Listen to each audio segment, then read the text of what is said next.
Hello बच्चों, my self Sanjeev Shukla और मैं आप सभी का स्वागत करता हूं हमारे इस स्पेशल लेक्चर सीरीज में।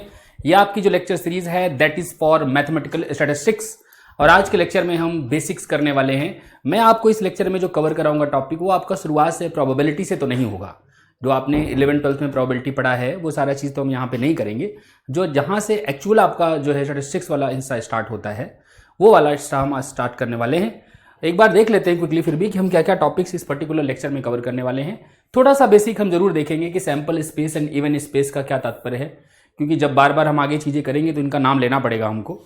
उसके बाद हम डिफाइन करेंगे कि रैंडम वेरिएबल क्या होता है और डिस्ट्रीब्यूशन फंक्शन क्या होता है किसी रैंडम वेरिएबल का। नेक्स्ट वी विल सी कि डिस्क्रीट और कंटिन्यूअस रैंडम वेरिएबल्स क्या होते हैं और लास्ट में हम देखेंगे कि probability mass function, probability density function और क्यूमुलेटिव डिस्ट्रीब्यूशन फंक्शन, जिसको केवल डिस्ट्रीब्यूशन फंक्शन भी कहा जाता है, ये क्या होते हैं। तो ये सारा चीज़ें जो है आज के लेक्चर में हम कवर करेंगे। ठीक है, चलिए स्टार्ट करते हैं शुरुआत से। सबसे पहले चीज़ कि जब आप सैंपल स्पेस डिफाइन करते हैं तो एक आवश्यक चीज़ की रिक्वायरमेंट होती है विच इज़ सिग्मा फील्ड। अब सिग्मा फील्ड की आवश्यकता क्यों होती है? जब आप प्रोबेबिलिटी की बात करते हैं तो आप यूजुअली निकालना चाहते हैं बहुत सारे ऐसे इवेंट्स की प्रोबेबिलिटी, जैसे probability of A union B, है ना, प्रोबेबिलिटी ऑफ ए का complement, probability of empty set, probability of whole set, probability of A union B union C, something like that, या probability of A intersection B intersection C, something like that. कहने का मतलब ये है कि जब भी इनकी बात करते हैं आप तो आप सेट्स की जिनको आप इवेंट्स कह रहे हैं उनके यूनियन के या उनके कॉम्प्लीमेंट के या उनके इंटरसेक्शन की बातें करेंगे हम। तो उनकी प्रोबेबिलिटीज़ कैसे क्या नाम है हम बात कर सकते हैं। उसी लिए हम जो है एक कह दो कि special type of collection define करते हैं जिसको हम सिग्मा फील्ड कहते हैं। सिग्मा फील्ड की क्या प्रॉपर्टीज है वो देख के ही आपको पता चल जाएगा कि सिग्मा फील्ड हमारे लिए आवश्यक क्यों है। जैसे कह रहे हैं कि मान लीजिए एक्स कोई भी एक सेट है, कोई भी नॉन एम्प्टी सेट है ना, and a non empty class T of subsets of x. मतलब नॉन एम्प्टी क्लास का क्या मतलब है? नॉन एम्प्टी क्लास का मतलब यह है कि जो टी है वो एक्स के कुछ सबसेट्स को कंटेन कर रहा है या फिर सारे सबसेट्स को कंटेन कर रहा है, लेकिन कम से कम एक सबसेट को जरूर कंटेन कर रहा है। ठीक है ना, मतलब टी एम्प्टी सेट नहीं है, this contains at least one of the subsets of X. ठीक है, so a non empty class T of subsets of X. तो यहां पर देखो ये वर्ड नहीं यूज किया गया है, class T of all subsets of x नहीं लिखा है प्लीज। सो डोंट थिंक कि T is power set of x. हाँ, ये भी हो सकता है बट यही मात्र होगा ये जरूरी नहीं है। टी क्या है? T is a non empty class, है ना, and that contains subsets of x but not necessarily all the subsets of x. X के सबसेट कंटेन करेगा पर जरूरी नहीं कि एक्स के सारे सबसेट कंटेन करे। ठीक है, और साथ ही साथ कुछ कंडीशंस भी इसको सेटिस्फाई करनी है। इस टी को हम सिग्मा फील्ड कहेंगे अगर उसमें एम्प्टी सेट आ जाए, पहली बात। ठीक है, पहली कंडीशन क्या है? उसमें एम्प्टी सेट आ जाए। दूसरी कंडीशन क्या है कि अगर कोई ए उसमें है तो उसका कॉम्प्लीमेंट भी इसमें आ जाए। तीसरी कंडीशन क्या है कि अगर A1 A2 AN ये सारे इसमें हैं तो फिर इनका जो यूनियन है, इस सीक्वेंस का जो यूनियन है, union of AI running from 1 to n, ये भी जो है वो टी में आ जाए। तो ये तीन कंडीशन जिस भी नॉन एम्प्टी, है ना, कह दो कि class of subsets of x में होगा, ऐसे टी को हम क्या बोलेंगे? ऐसे टी को हम बोलेंगे सिग्मा फील्ड। क्या बोलेंगे? Sigma field on x you can say. ठीक है, सिग्मा फील्ड ऑन एक्स। ठीक है, जो भी टी ऐसा मिलेगा। अब यहां से एक चीज आप और ऑब्जर्व कर सकते हैं। अच्छा, अगर जैसे मुझे इसका एक एग्जांपल बनना हो, मान लीजिए मैंने एक्स सेट ले लिया ऐसे ही 1 2 3। ठीक है,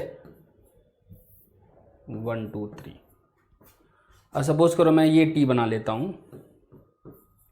कि भाई आपके पास मान लो मैंने एम्प्टी सेट लिया क्योंकि वो चाहिए। अब एम्प्टी सेट आ गया, आपने सेकंड प्रॉपर्टी में लिखा है कि अगर कोई सेट इसमें है तो उसका कॉम्प्लीमेंट भी आएगा, मतलब ऑब्वियसली मुझे इसमें पूरा एक्स लेना पड़ेगा, पूरा एक्स लेना ही पड़ेगा। उसके बाद मान लो मैं इसमें 1 2 ले लेता हूँ, 1 ले लेता हूँ, 2 ले लेता हूँ और 1 2 ले लेता हूँ, है ना। वैसे इसके कितने सबसेट्स बनेंगे? 8 बनेंगे। हमने कितने लिए? 1 2 3 4 5। लेट मी सी क्या ये सिग्मा फील्ड का काम कर रहा है। तो 5 सेट इसमें आ गया। हाँ आ गया। कोई भी सेट अगर इसमें है तो उसका क्या कॉम्प्लीमेंट इसमें आ रहा है? जैसे 5 का कॉम्प्लीमेंट x है, x का कॉम्प्लीमेंट 5 है, 1 का कॉम्प्लीमेंट जो होगा वो 2 3 होगा, तो वो इसमें नहीं आ रहा। तो इसका मतलब यहाँ पे 1 2 के साथ साथ मुझे 2 3 भी लगाना पड़ेगा, समझ रहे हो। अब देखते हैं, तो 1 का कॉम्प्लीमेंट 1 2 3 में 2 3 हो गया, वो इसमें आ गया। 2 का कॉम्प्लीमेंट जो है वो 1 3 हो गया, वो भी नहीं है तो वो भी लगाना पड़ेगा। आप समझ रहे हो ना, ठीक है ना। 1 3 का कॉम्प्लीमेंट जो है वो 2 आएगा, ये रहा। 2 3 का कॉम्प्लीमेंट 1 आएगा, वो ये रहा। अब 1 2 का कॉम्प्लीमेंट क्या होगा, 1 2 का कॉम्प्लीमेंट सिंगलटन 3 होगा, वो भी इसमें नहीं है, सिंगलटन 3, तो सिंगलटन 3 हमने भी लगा दिया, है ना। अब देख लो एक बार, 1 का कॉम्प्लीमेंट 2 3, 2 का कॉम्प्लीमेंट 1 3, 1 2 का कॉम्प्लीमेंट 3 और 2 3 का कॉम्प्लीमेंट 1 एंड 1 3 का कॉम्प्लीमेंट 2।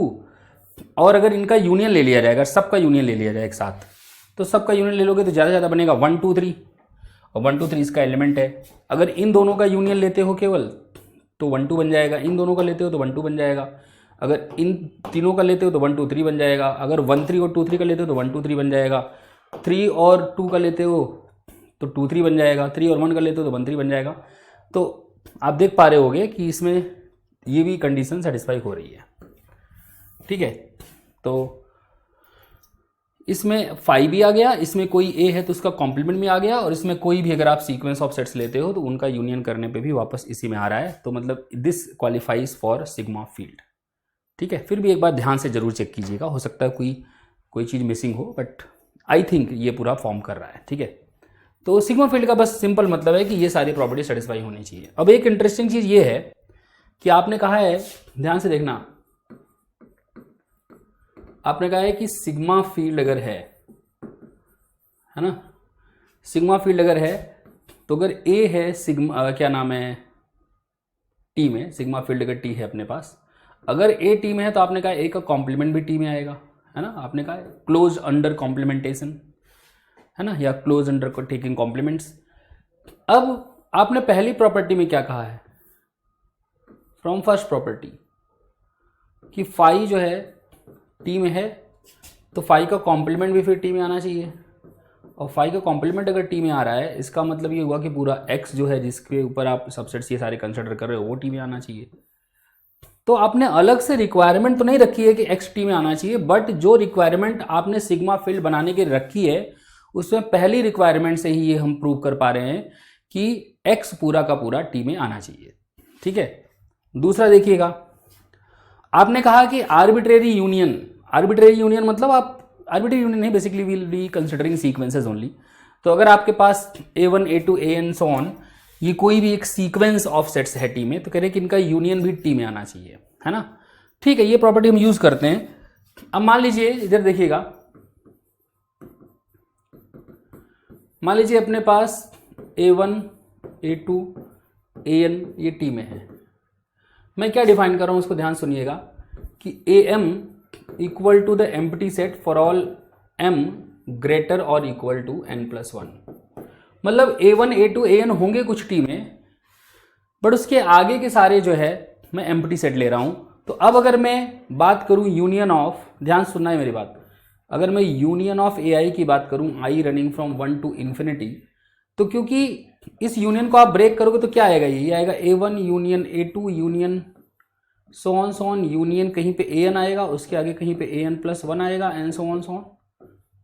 लेकिन आपको पता है कि an+1 से आगे तो सारे एम्प्टी हैं, तो यूनियन एक्चुअली क्या रह जाएगा,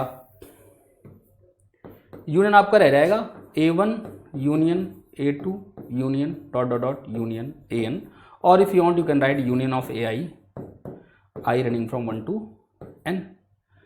अब देखो आपने कहा क्या है, थर्ड प्रॉपर्टी, नाउ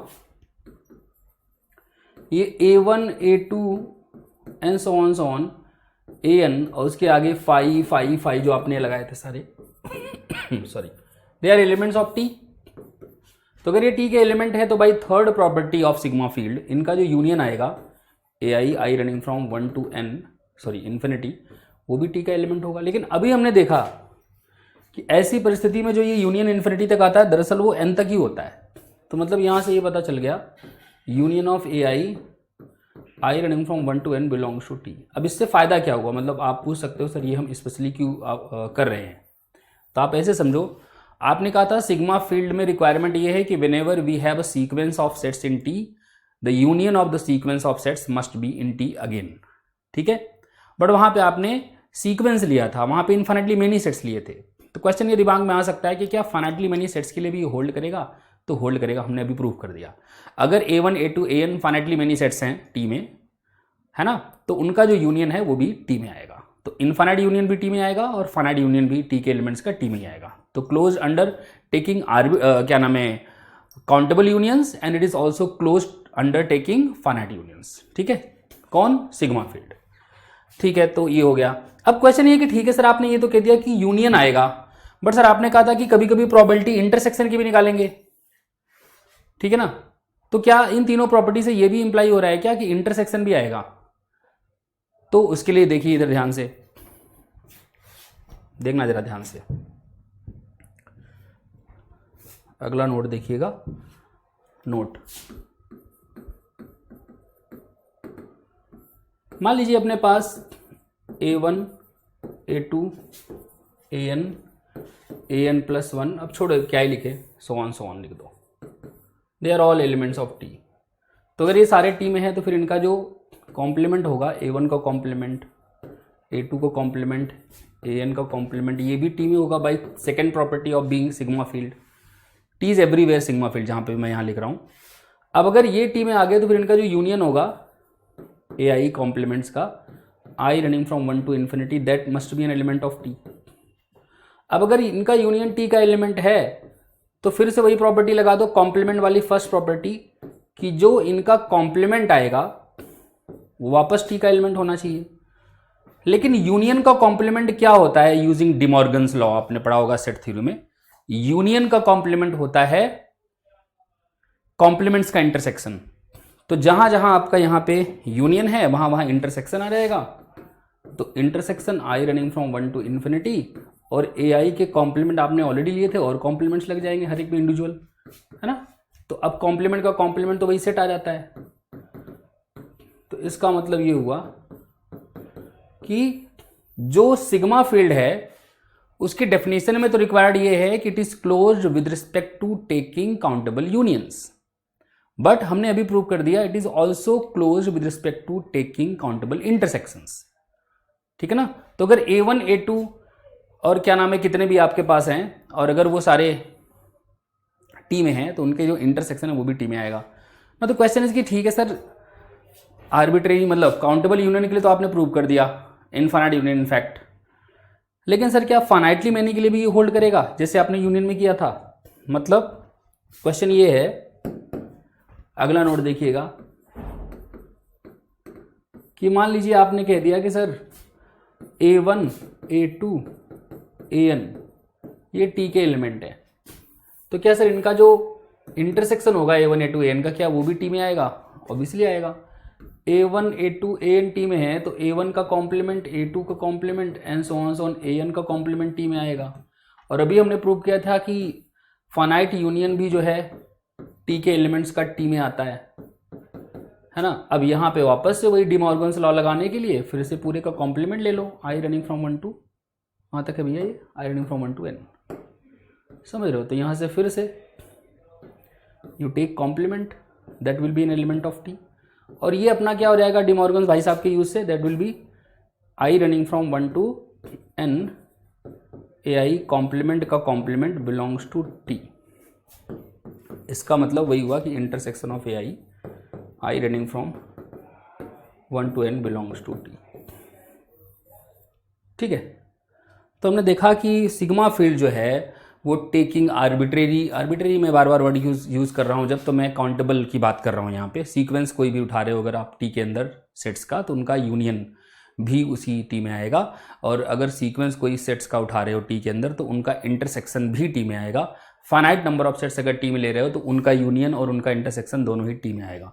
तो टी अगर सिग्मा फील्ड है तो it is closed with respect to taking finite और finite intersection as well as finite union, है ना, as well as taking countable intersections. ठीक है ना।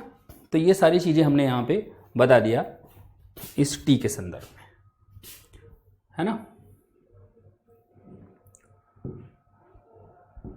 आई बात समझ में? तो इस प्रकार से now we are done with sigma field. अब हम सैंपल स्पेस की बात कर लेते हैं। What is sample space? So the sample space of a statical experiment is a pair, ठीक है ना,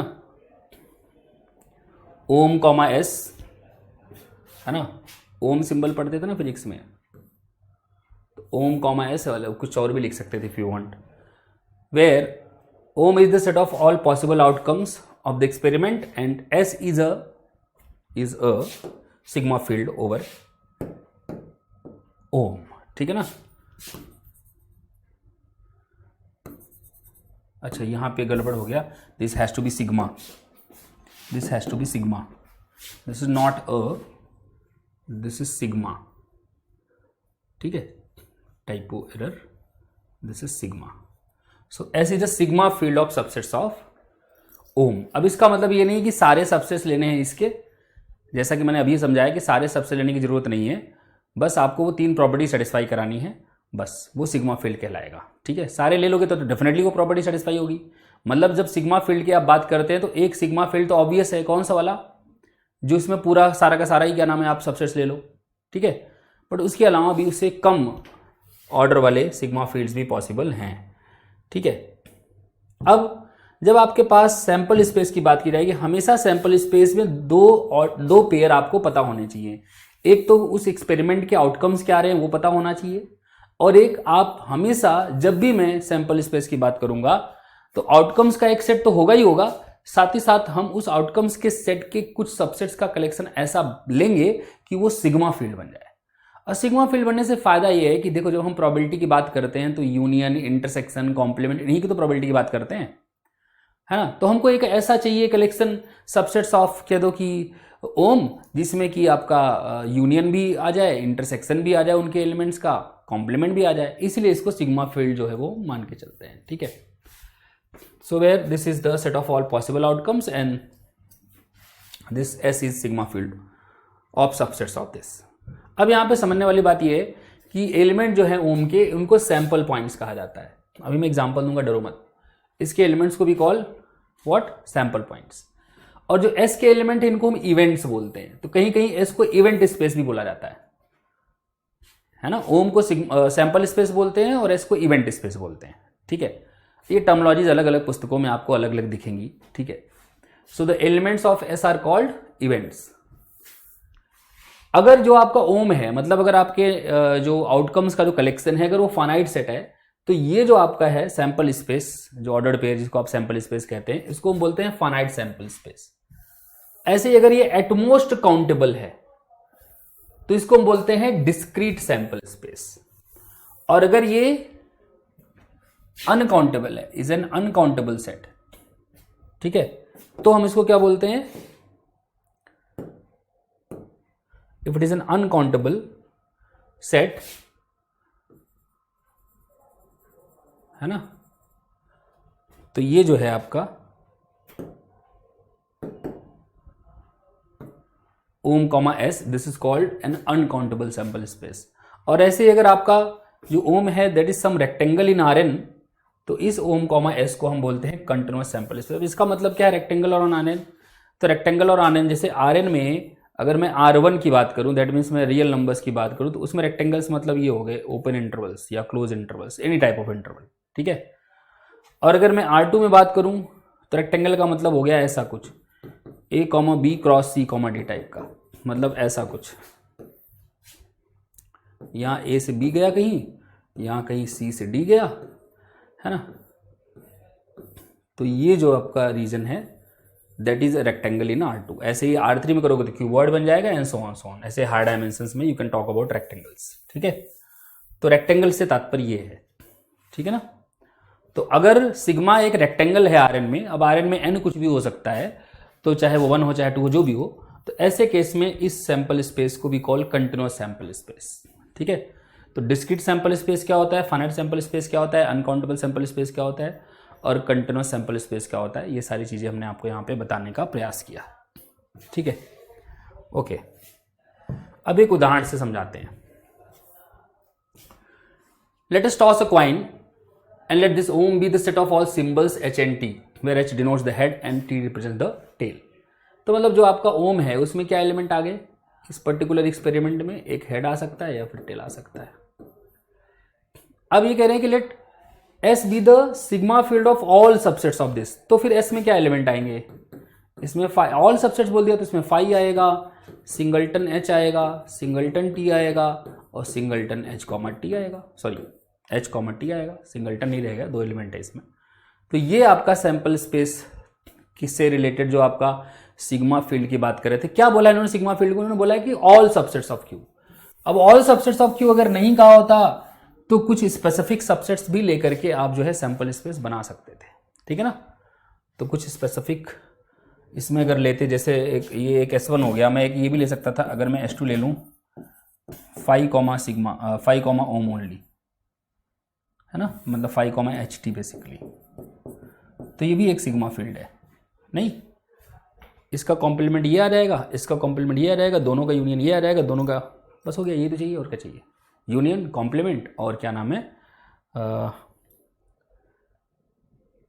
यूनियन चाहिए, कॉम्प्लीमेंट चाहिए, और तीसरी प्रॉपर्टी क्या होती है, आर्बिट्री यूनियन हो गया, कॉम्प्लीमेंट हो गया और एम्प्टी सेट आना चाहिए, एम्प्टी सेट ही रहा ऑलरेडी पहली प्रॉपर्टी, है ना।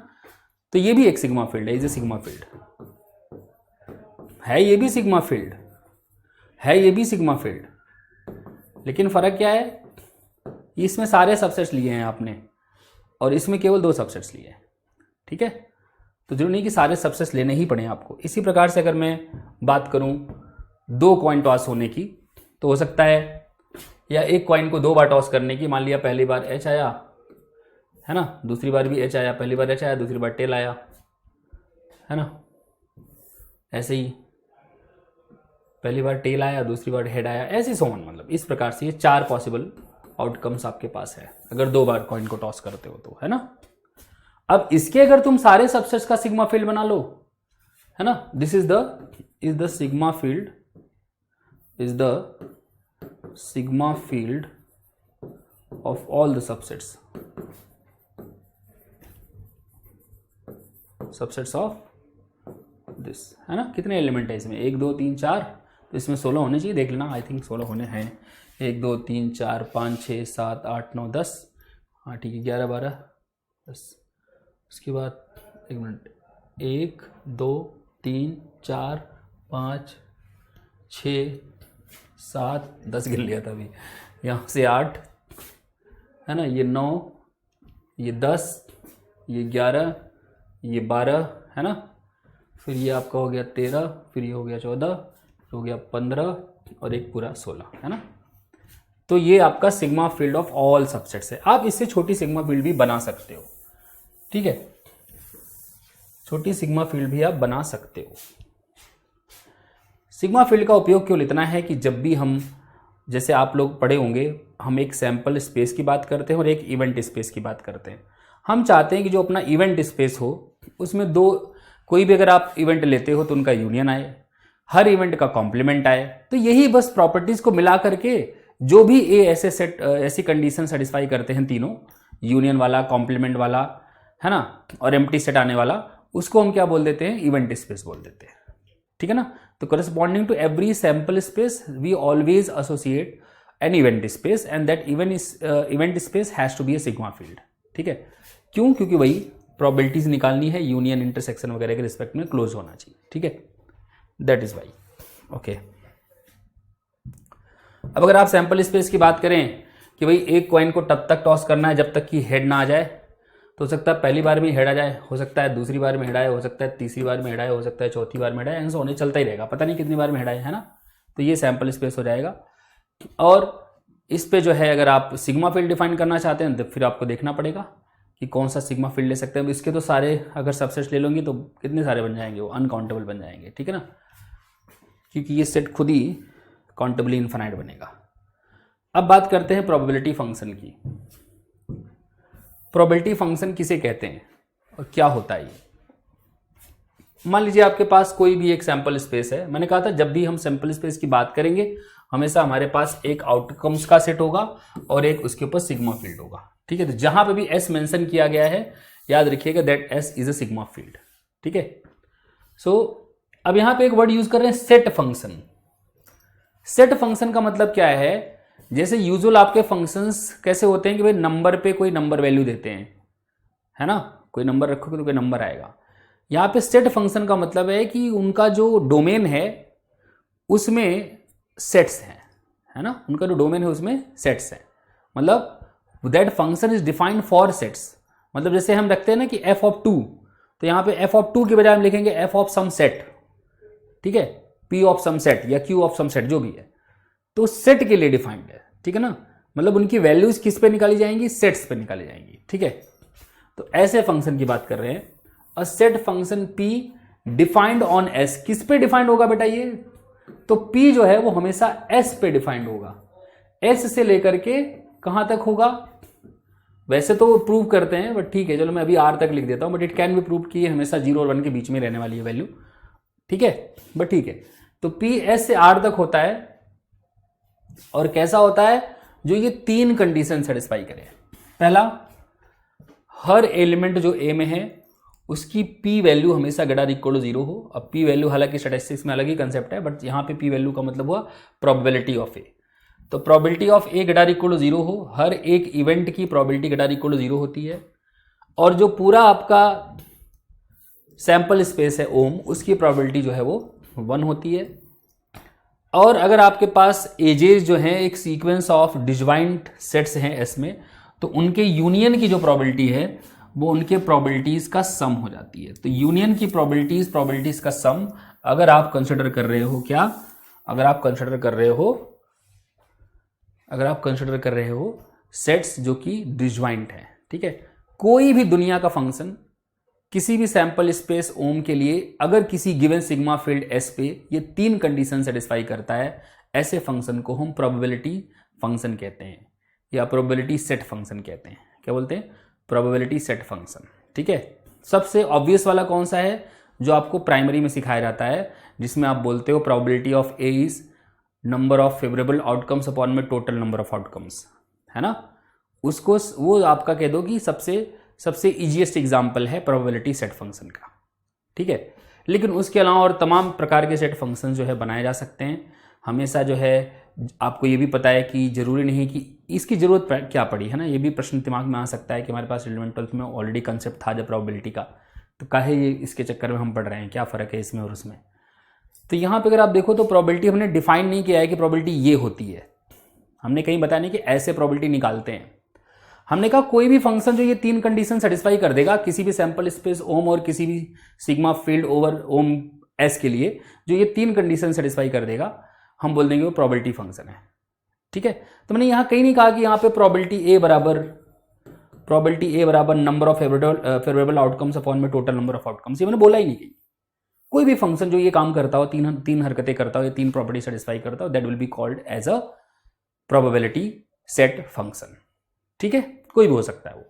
अब ये इनकी जरूरत क्यों पड़ी, क्योंकि हमेशा देखो हमारा एक बेसिक विश्वास है ना जो दिल में बसा हुआ है कि किसी भी 2 चीजें एक की अगर मतलब 2 चीजें अगर कंपेयर करनी है, होना या ना होना, तो होने की प्रोबेबिलिटी और ना होने की प्रोबेबिलिटी बराबर ही होती है, ऐसा हमारा मानना है।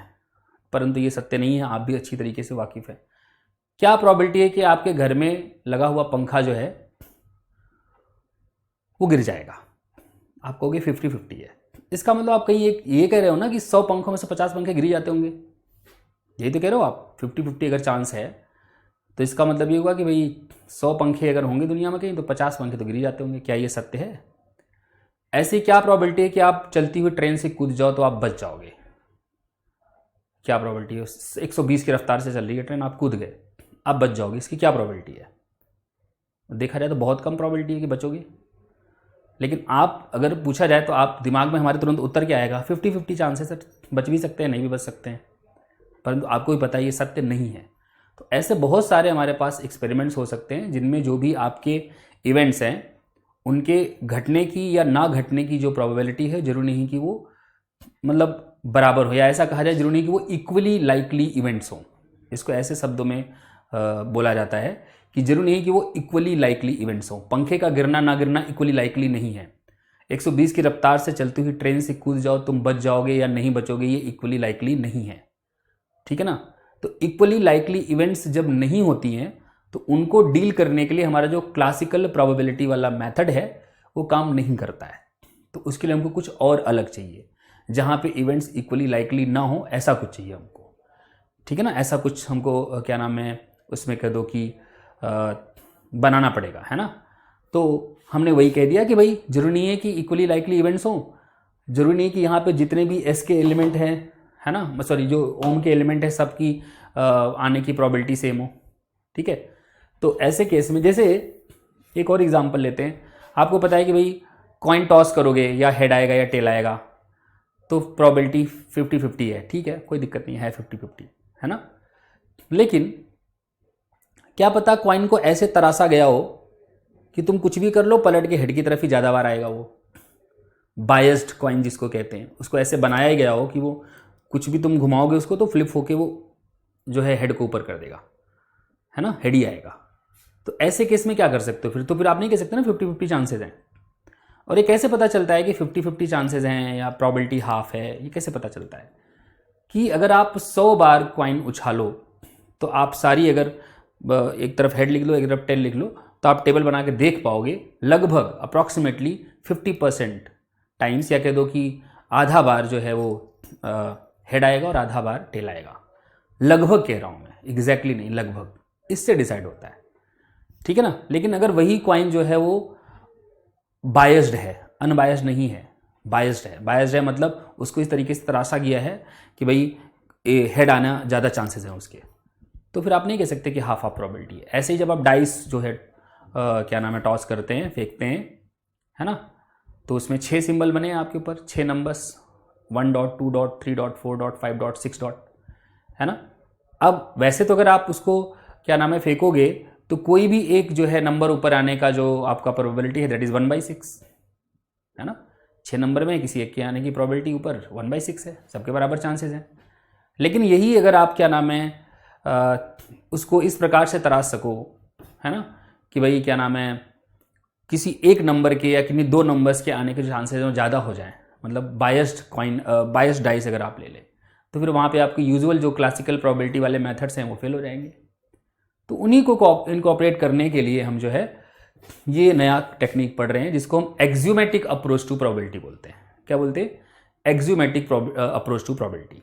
अब कहीं कहीं हम ये डिफाइन करें ऑब्वियसली, क्योंकि ये एक फंक्शन है तो this will be defined, but ये ऐसे डिफाइंड नहीं होगा कि भाई हमेशा ऐसे डिफाइन नहीं होगा कि probability of A is number of favourable outcomes to A divided by total number of outcomes, हमेशा ऐसे डिफाइन नहीं होगा। बट ये भी एक प्रोबेबिलिटी है, जो आपने 11 में पढ़ा था क्लासिकल प्रोबेबिलिटी, वो भी एक प्रोबेबिलिटी सेट फंक्शन है, वो भी काम करता है, ठीक है। बट वहां पे हमेशा ये अजम्पशन है कि the events haves to be, events नहीं बल्कि जो आपका सैंपल स्पेस है उसका जो इंडिविजुअल पॉइंट है जिसको आप सैंपल पॉइंट कहते हैं, वो सैंपल पॉइंट्स इक्वली लाइकली हैं, इस गणना इस बात पे आधारित है वो, ठीक है ना, जो कि हमेशा केस नहीं है इन जनरल।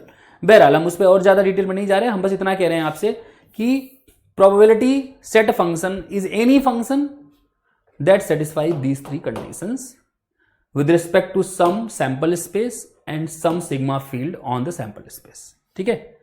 तो प्रोबेबिलिटी सेट फंक्शन एक फंक्शन होता है फ्रॉम द सिग्मा फील्ड या फ्रॉम सम सिग्मा फील्ड, है ना, over a sample space to R. हालांकि ये इन तीनों प्रॉपर्टी को यूज करके प्रूव किया जा सकता है कि प्रोबेबिलिटी कभी भी 1 से ज्यादा नहीं हो सकती है, किसी भी इवेंट की प्रोबेबिलिटी कभी भी 1 से ज्यादा नहीं हो सकती, दिस कैन बी प्रूव्ड, ठीक है। ओके अब ये तीनों एक्सियम्स को यूज करके, जैसे आपसे कहा गया कि probability of union of A's वो हो जाएगा समेशन प्रोबेबिलिटी ऑफ एजेस, तो आप पूछ सकते हो कि सर 2 की प्रोबेबिलिटी कैसे निकालेंगे? फिर हमको तो ये सिखाया गया था कि probability of A union B बराबर probability of A probability of B अगर ए इंटरसेक्शन बी फाई हो तो सर फिर इसको कैसे करेंगे? तो इसमें क्या दिक्कत है? आप ए यूनियन बी को ऐसे भी तो लिख सकते हो, probability of A union B, बाकी सब के सब लगा दो फाई फाई फाई। अब ये सारे म्यूचुअली डिसजॉइंट होंगे और जब आप ये वाला रूल लगाओगे इस पे तो इन सब की प्रोबेबिलिटीज तो ऑलरेडी जो है अभी हम मतलब प्रूव की जा सकती है कि फाई की प्रोबेबिलिटी 0 हो जाएगी और ये फिर probability of A plus probability of B बचेगा इसको यूज करके, ठीक है ना। अब ये तीनों प्रॉपर्टीज को यूज करके क्या क्या चीजें प्रूव की जा सकती हैं उसकी मैं एक झलक दे देता हूं आपको। वो प्रूव कराने में नहीं जा रहा, बट इन तीनों को यूज करके ये चीजें हैं जो आप प्रूव कर सकते हैं। पहला आप ये प्रूव कर सकते हैं कि probability of A complement is 1 minus probability of A. दूसरा आप ये प्रूव कर सकते हैं कि probability of phi is equal to 0। तीसरा आप ये प्रूव कर सकते हैं कि अगर ए बी में कंटेंट है तो प्रोबेबिलिटी ए की प्रोबेबिलिटी बी से लेस आर इक्वल टू होगी।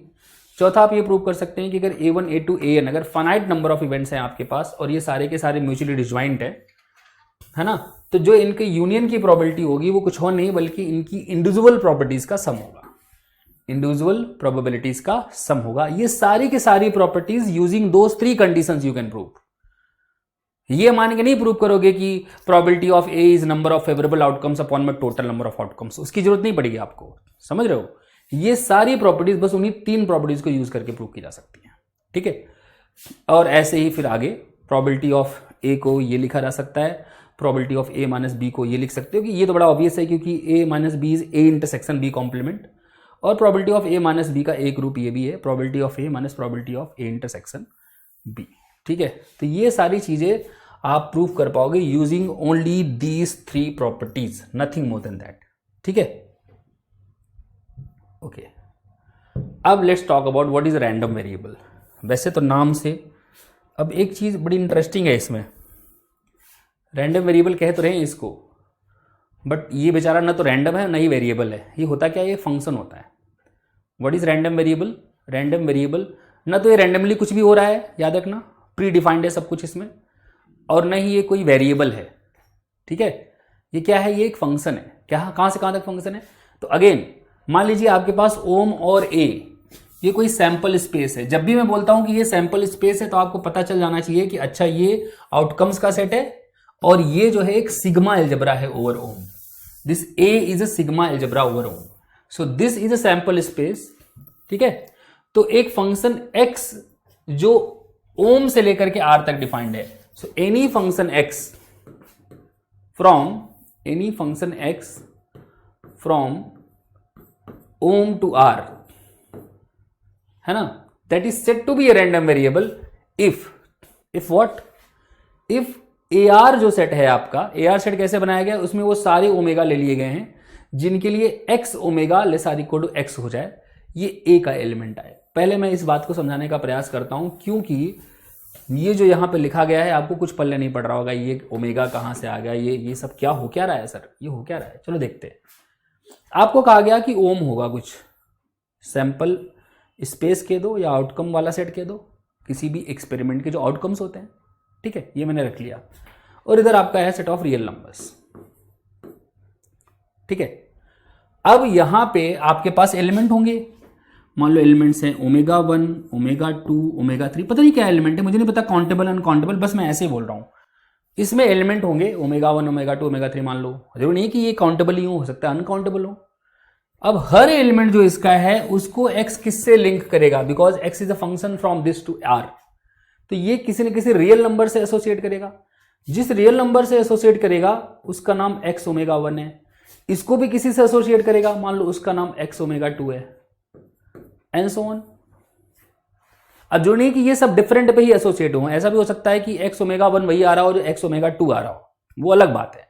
लेकिन फिलहाल बस आप ये देखो कि x ऐसे ही x जिसको ओमेगा 3 से लिंक करेगा, मैं उसका नाम x ओमेगा 3 रख रहा हूं। तो ये जो x omega 1, x omega 2, x omega 3 है, दे आर रियल नंबर्स। तो यहां पे जो x ओमेगा है, this x omega is real number, और ये ओमेगा क्या है? ये ओमेगा ओम का कोई पॉइंट है, आउटकम स्पेस का कोई पॉइंट है। ठीक है ना, ये ओमेगा जो है वो आउटकम स्पेस का कोई पॉइंट है। अब ये क्या कह रहे हैं, यहां पे आर आएगा, this is a mistake, it should be R here. अब इसको जरा ध्यान समझना, फिर मैं एग्जांपल समझाऊंगा, बिल्कुल टेंशन मत लो।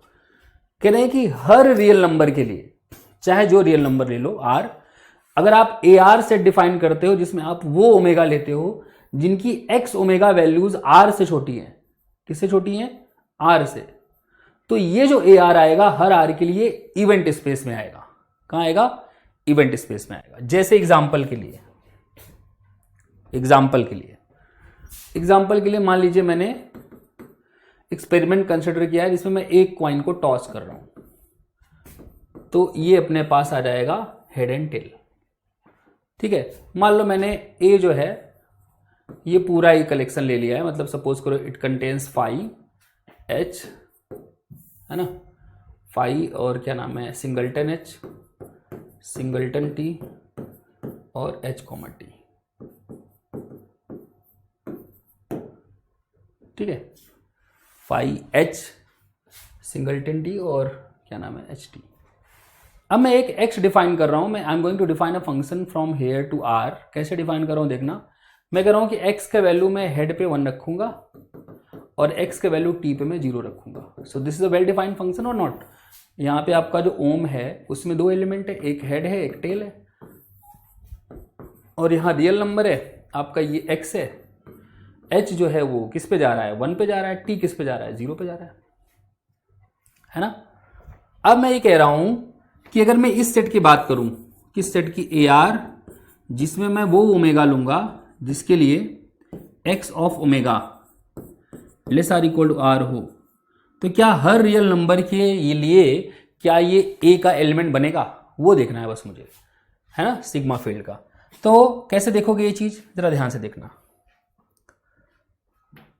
इधर देखो, पहले मैं क्या कर रहा हूं, ये आर कोई रियल नंबर है, मैं आर को डिवाइड ऐसे कर रहा हूं, आर कोई रियल नंबर है, यहां 0 होगा, यहां कहीं 1 होगा, तो मैं एक केस बना रहा हूं जब आर लेस देन 0 है, ठीक है, एक केस बना रहा हूं जब आर ग्रेटर और इक्वल टू 0 है बट लेस देन 1 है, और एक केस बना रहा हूं जब आर आपका ग्रेटर और इक्वल टू 1 है। 3 केस बनाऊंगा, बस ये 3 प्रकार के रियल नंबर होंगे, कोई भी रियल नंबर या तो यहां होगा या तो यहां होगा या तो यहां होगा, और तो कोई रियल नंबर पॉसिबल नहीं है ना। तो अगर मैं पहला केस कंसिडर करूं, व्हेन, यही मैं ऐसे बना लेता हूं, नहीं, अगर मैं r लेस देन 0 लेता हूं, लेस देन 0, तो ये सेट आपका क्या बनेगा, ए आर में क्या लेने हैं आपको, ए आर में वो आपके क्या नाम है x लेने हैं, एक मिनट यहां पे एक चीज गड़बड़ है, एम्प्टी सेट लिखा है मैंने, ठीक है लिखा है कोई बात नहीं। तो वो ओमेगा लेने हैं जिनके लिए x ओमेगा की वैल्यू लेस देन r हो। अब r 0 से छोटा है, तो मुझे बताओ वो ओमेगा कौन सा है जिनके लिए x ओमेगा की वैल्यू लेस देन 0 हो। पहले तो ये देखो ना, x ओमेगा की वैल्यू आ क्या क्या रही है, x ओमेगा की वैल्यू आपकी या तो 1 आ रही है या तो 0 आ रही है। तो 0 से कम वैल्यू कौन से ओमेगा के लिए है, ऐसा कोई ओमेगा नहीं है, हर ओमेगा के लिए वैल्यू या तो 1 है या तो 0 है। तो 0 से कम कोई ओमेगा है क्या, कोई ओमेगा है क्या जिसके लिए x ओमेगा 0 से कम हो, नहीं। तो इसका मतलब इस केस में इस सेट में कोई एलिमेंट नहीं आएगा, this will be an empty set. दूसरा, मान लो r मैंने ग्रेटर और इक्वल टू 0 और लेस देन 1 ले लिया। अब आपको देखना है, अब r ग्रेटर और इक्वल टू 0 है बट लेस देन 1 है, तो आपको वो ओमेगा देखने हैं जिनके लिए x ओमेगा की वैल्यू लेस देन r हो। अच्छा, अगर r 0 हो गया, अगर r 0 हो गया तो फिर यहां पे एक पॉइंट आ जाएगा, कौन सा वाला, कौन सा वाला, ये वाला, ये आपका अगर ओमेगा हो जाए t, समझ रहे हो, या ये ओमेगा हो जाएगा 1। तो क्योंकि r 1 से छोटा है और आपको x ओमेगा r से भी छोटा चाहिए, मतलब 1 से छोटा चाहिए, तो ऐसा वैल्यू x का जो 1 से छोटा हो और 0 से ग्रेटर और इक्वल टू हो, ऐसा x का एक ही वैल्यू है और वो है 0, है ना। और वो कौन से ओमेगा के लिए आ रहा है, t के लिए आ रहा है, तो इसमें आ जाएगा सिंगलटन t। फिर अगला r की मैं बात करूंगा जिसमें r ग्रेटर और इक्वल टू 1 है। तो मतलब अब मुझे चाहिए कि x ओमेगा, जो x की वैल्यू है वो या तो 1 हो या तो 1 से,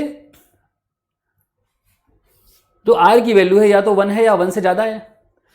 मुझे x ओमेगा r से छोटा चाहिए, तो अगर r 1 है तो कौन सा ओमेगा मिलेगा जिसके लिए x ओमेगा 1 से छोटा रहे, 0, है ना। और कौन सा मिलेगा जिसके लिए x ओमेगा 1 के बराबर आ जाए, t, ये वाला, ठीक है ना। ऐसे समझ लो, मान लो मैं r की वैल्यू लेता, सपोज करो 2, जस्ट फॉर एग्जांपल, मान लो मैंने r की वैल्यू 2 ले ली होती, तो जब मैं a2 निकालता तो रहता omega such that x omega less than 2। अब ओमेगा, x ओमेगा की वैल्यू 2 से छोटी है, तो कौन कौन सी वैल्यूज है 2 से छोटी, x ओमेगा 0 भी हो सकता है, 1 भी हो सकता है।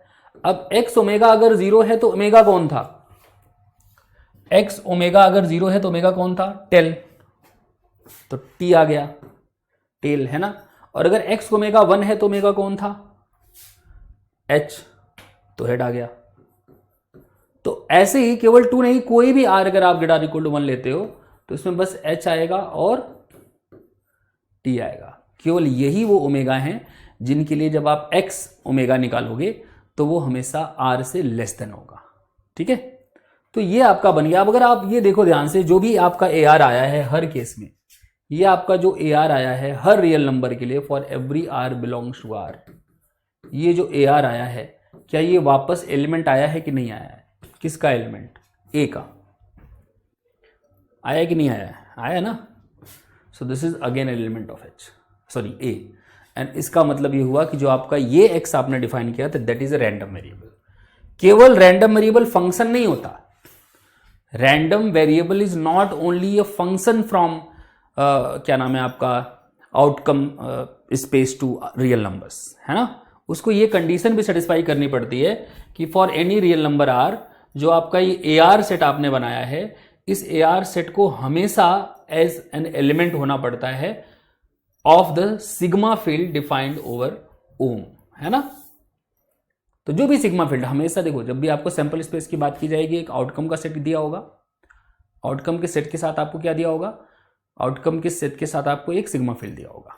मुझे अगर रैंडम वेरिएबल बताना है तो रैंडम वेरिएबल सीधा बात है, पहली बात तो वो फंक्शन होना चाहिए आउटकम वाले सेट से लेकर के रियल नंबर तक, लेकिन साथ साथ वो ये भी कंडीशन सेटिस्फाई करना चाहिए कि हर रियल नंबर r के लिए ये जो है कलेक्शन ऑफ दोज के दो सैंपल पॉइंट्स जिनके लिए x ओमेगा लेस देन और इक्वल टू r हो, ये जो है आपका कलेक्शन, ये हमेशा इसका एलिमेंट होना चाहिए। ठीक है, अदरवाइज वो क्या नाम है, रैंडम वेरिएबल नहीं बनेगा। ठीक है, ओके।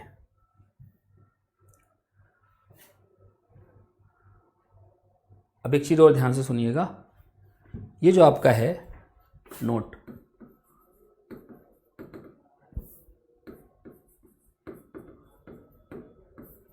जो आपने AR बनाया था ना, जिसमें आप वो ओमेगा ले रहे थे जिसके लिए x omega less then r हो, इसको ऐसे भी लिखते हैं मैथमेटिक्स में। कैसे? ऐसे,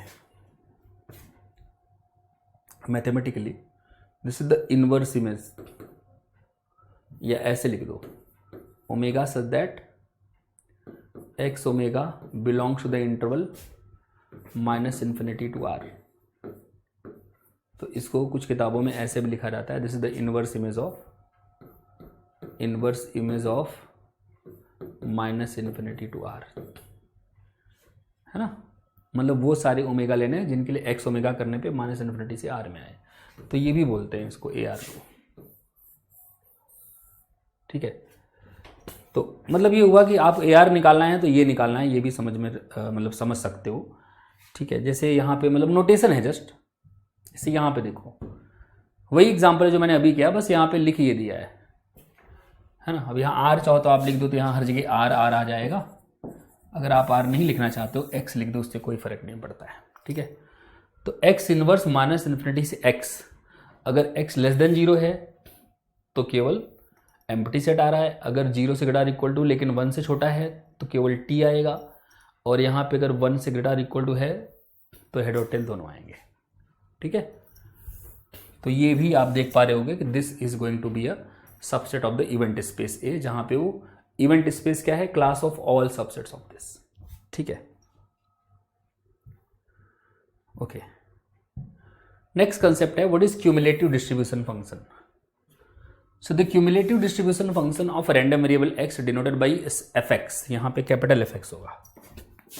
किससे डिनोट करते हैं? कैपिटल fx से, सफिक्स में है ये x, and it is a function from r to 0,1। तो जो आपका क्यूमुलेटिव डिस्ट्रीब्यूशन फंक्शन होता है that is defined for every real number, और इसकी वैल्यूज हमेशा क्लोज एंड बाउंडेड इंटरवल 0,1 में आएंगी, कभी भी 0 से कम नहीं होंगी और कभी भी 1 से ज़्यादा नहीं होंगी।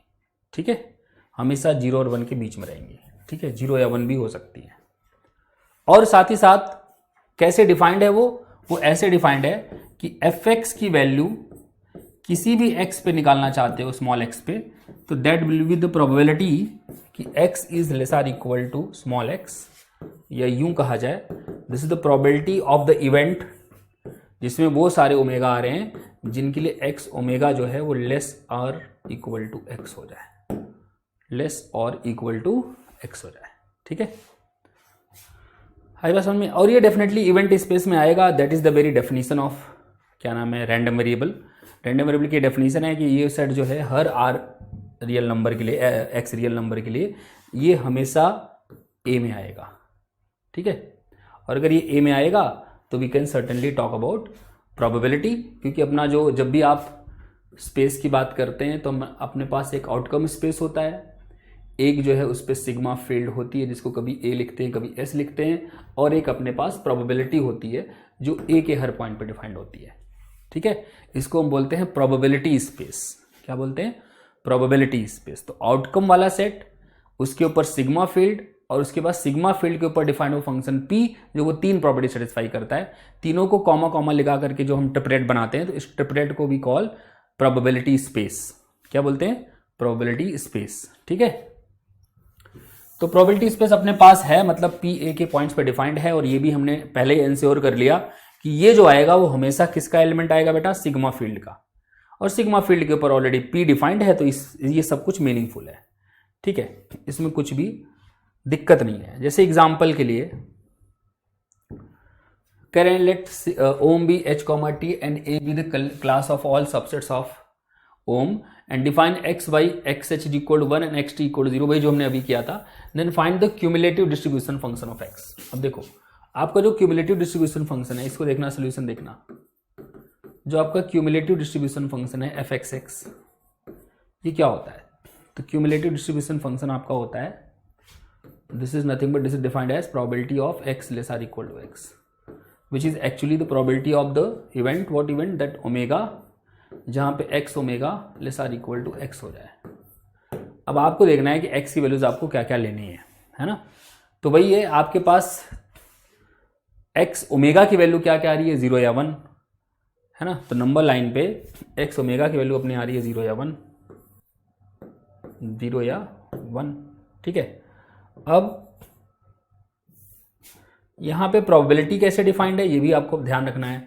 यहां पे प्रोबेबिलिटी आपका यूजुअली डिफाइंड है, जैसे आपका क्लासिकल प्रोबेबिलिटी में डिफाइंड था कि probability of A is nothing but number of favourable outcomes upon में टोटल नंबर ऑफ आउटकम्स। ठीक है ना, उसी प्रकार से डिफाइंड है। तो अब देखना ध्यान से, अगर नहीं गिवन है तो आप यूजुअली वही प्रोबेबिलिटी लेके चलोगे जो 11th-12th में आप लेके चल रहे हो ना, क्लासिकल प्रोबेबिलिटी फंक्शन। ठीक है, अदरवाइज स्पेसिफिकली डिफाइंड होगा वो।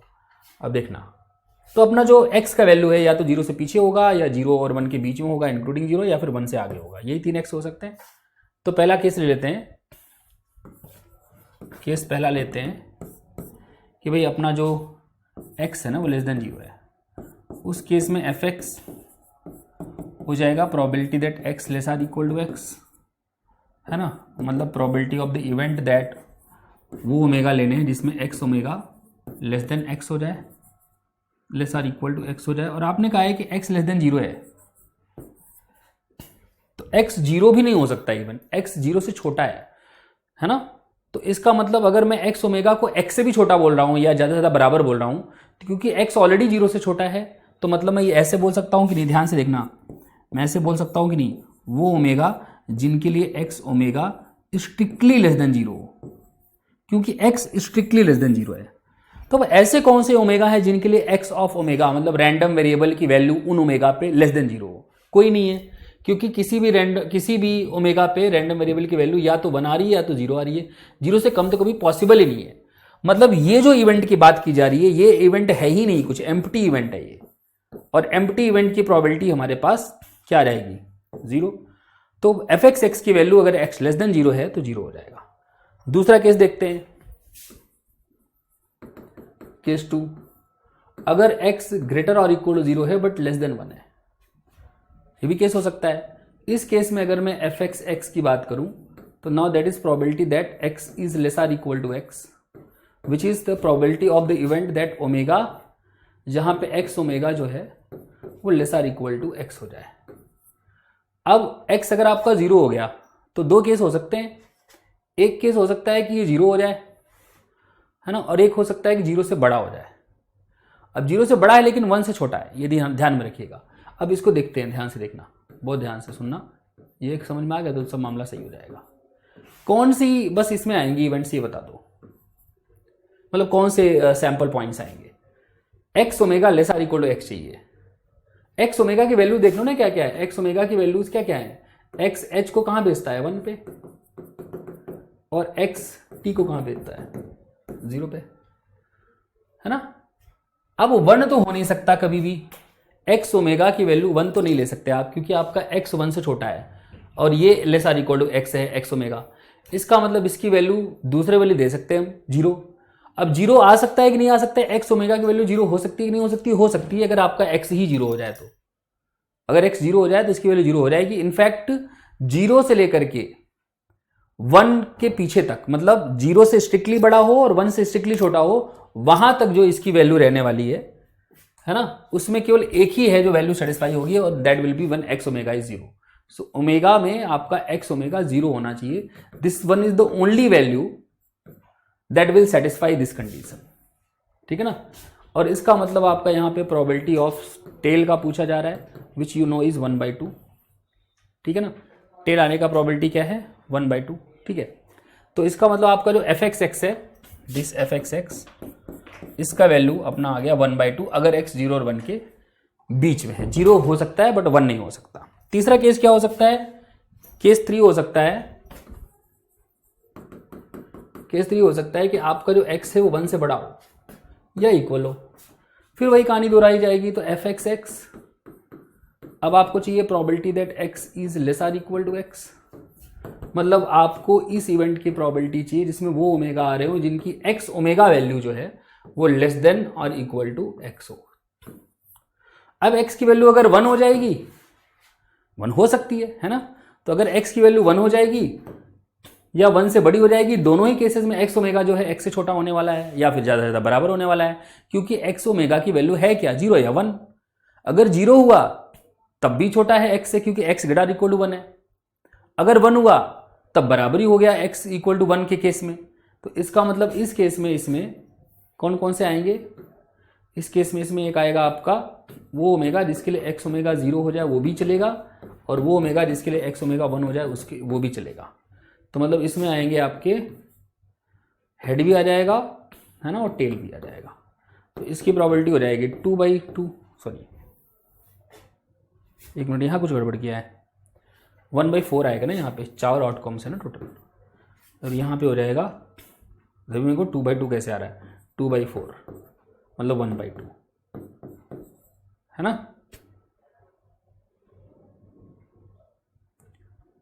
ठीक है। नहीं सही तो था यार, 2 ही तो आउटकम है, हेड और टेल, सही है, कोई दिक्कत नहीं है। 1/2 और ये वाला 2/2, तो ये 1 आ जाएगा, ठीक है।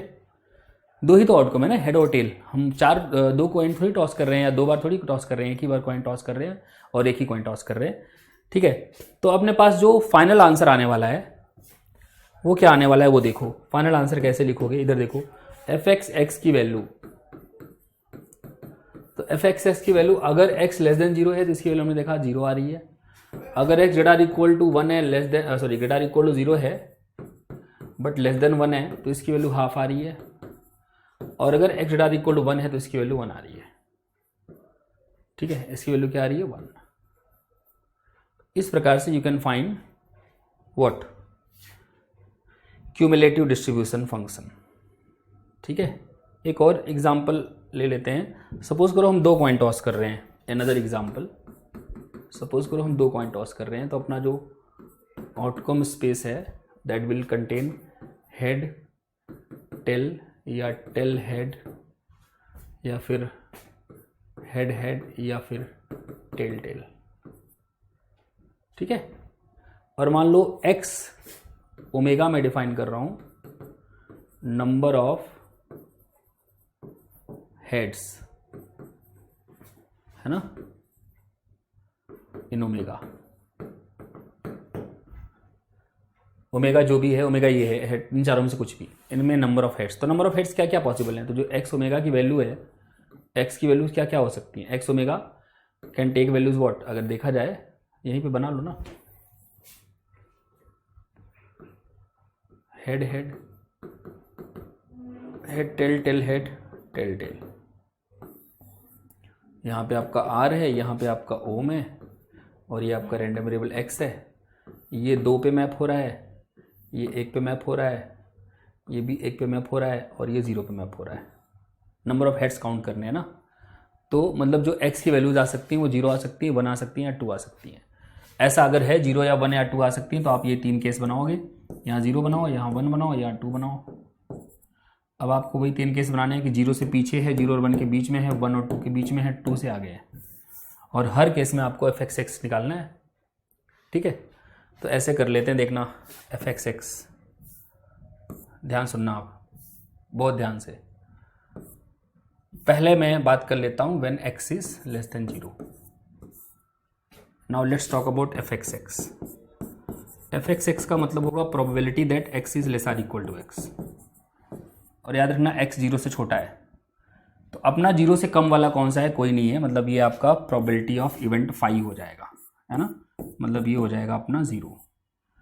ठीक है, ये समझे कि नहीं। x less or equal to x है, लेकिन x 0 से छोटा है, मतलब मुझे वो x चाहिए जिनकी वैल्यूज जो हैं वो 0 से छोटी हो, बट हमारे तो हर x की वैल्यू या तो 0 है, या तो 1 है, या तो 2 है, 0 से छोटी तो कोई है ही नहीं, है ना, तो ऐसा कोई होगा ही नहीं। नेक्स्ट, अगर x आपका ग्रेटर इक्वल टू 0 है और लेस देन 1 है। अब अगर मैं f(x) की बात करूं, probability x less or equal to x। अब अगर x की वैल्यू 0 हो गई, x की वैल्यू क्या हो गई, 0 हो गई, या 0 से 1 के बीच में कुछ भी हो गई, यहाँ 0 है, यहाँ 1 है, यहाँ 2 है, यहाँ कुछ भी x है, 0 हो जाए या 0 से लेस, तो इस x से छोटे कौन से x हैं, इस x से छोटे x की वैल्यूज क्या है। x की वैल्यूज आपको पता है, या तो 0 हो सकती है, या तो 1 हो सकती है, या तो 2 हो सकती है ना, यही है ना।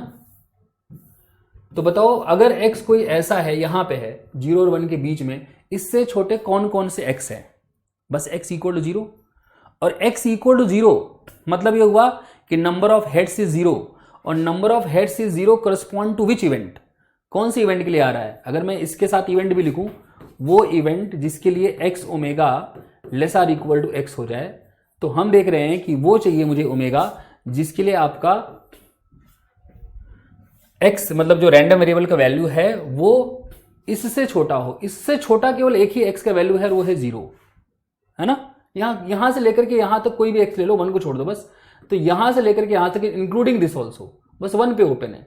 कोई भी x ले लो, उससे लेस आर इक्वल टू वाला कोई अगर रैंडम वेरिएबल का वैल्यू है तो वो बस एक ही है, और वो है 0। और वो कब आ रहा है, वो तब आ रहा है जब आपका ओमेगा आपका टेल टेल हो।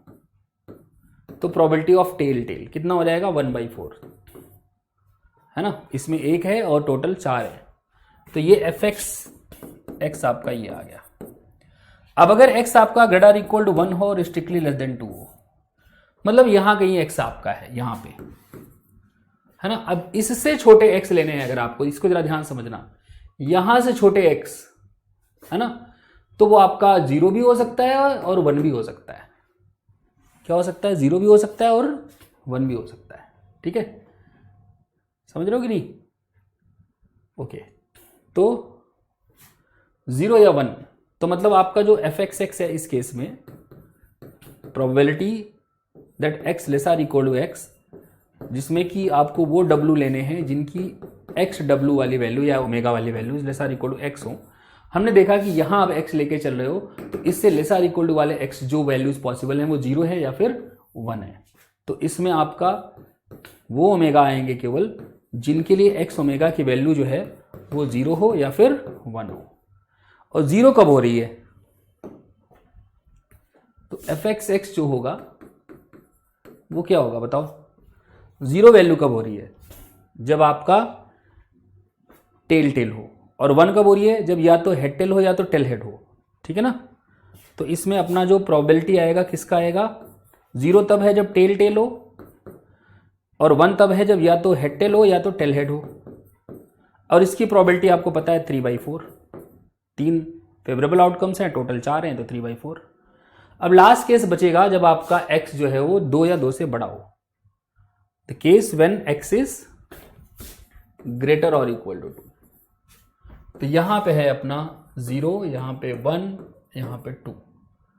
तो मुझे चाहिए probability x less or equal to x, मतलब मुझे प्रोबेबिलिटी चाहिए उन ओमेगास के कलेक्शन की जिनके लिए जो x ओमेगा वाली वैल्यू है वो less or equal to x रहे, और x अपना आप कहीं यहां है, मतलब इससे पीछे तो नहीं है, 2 या 2 से आगे है।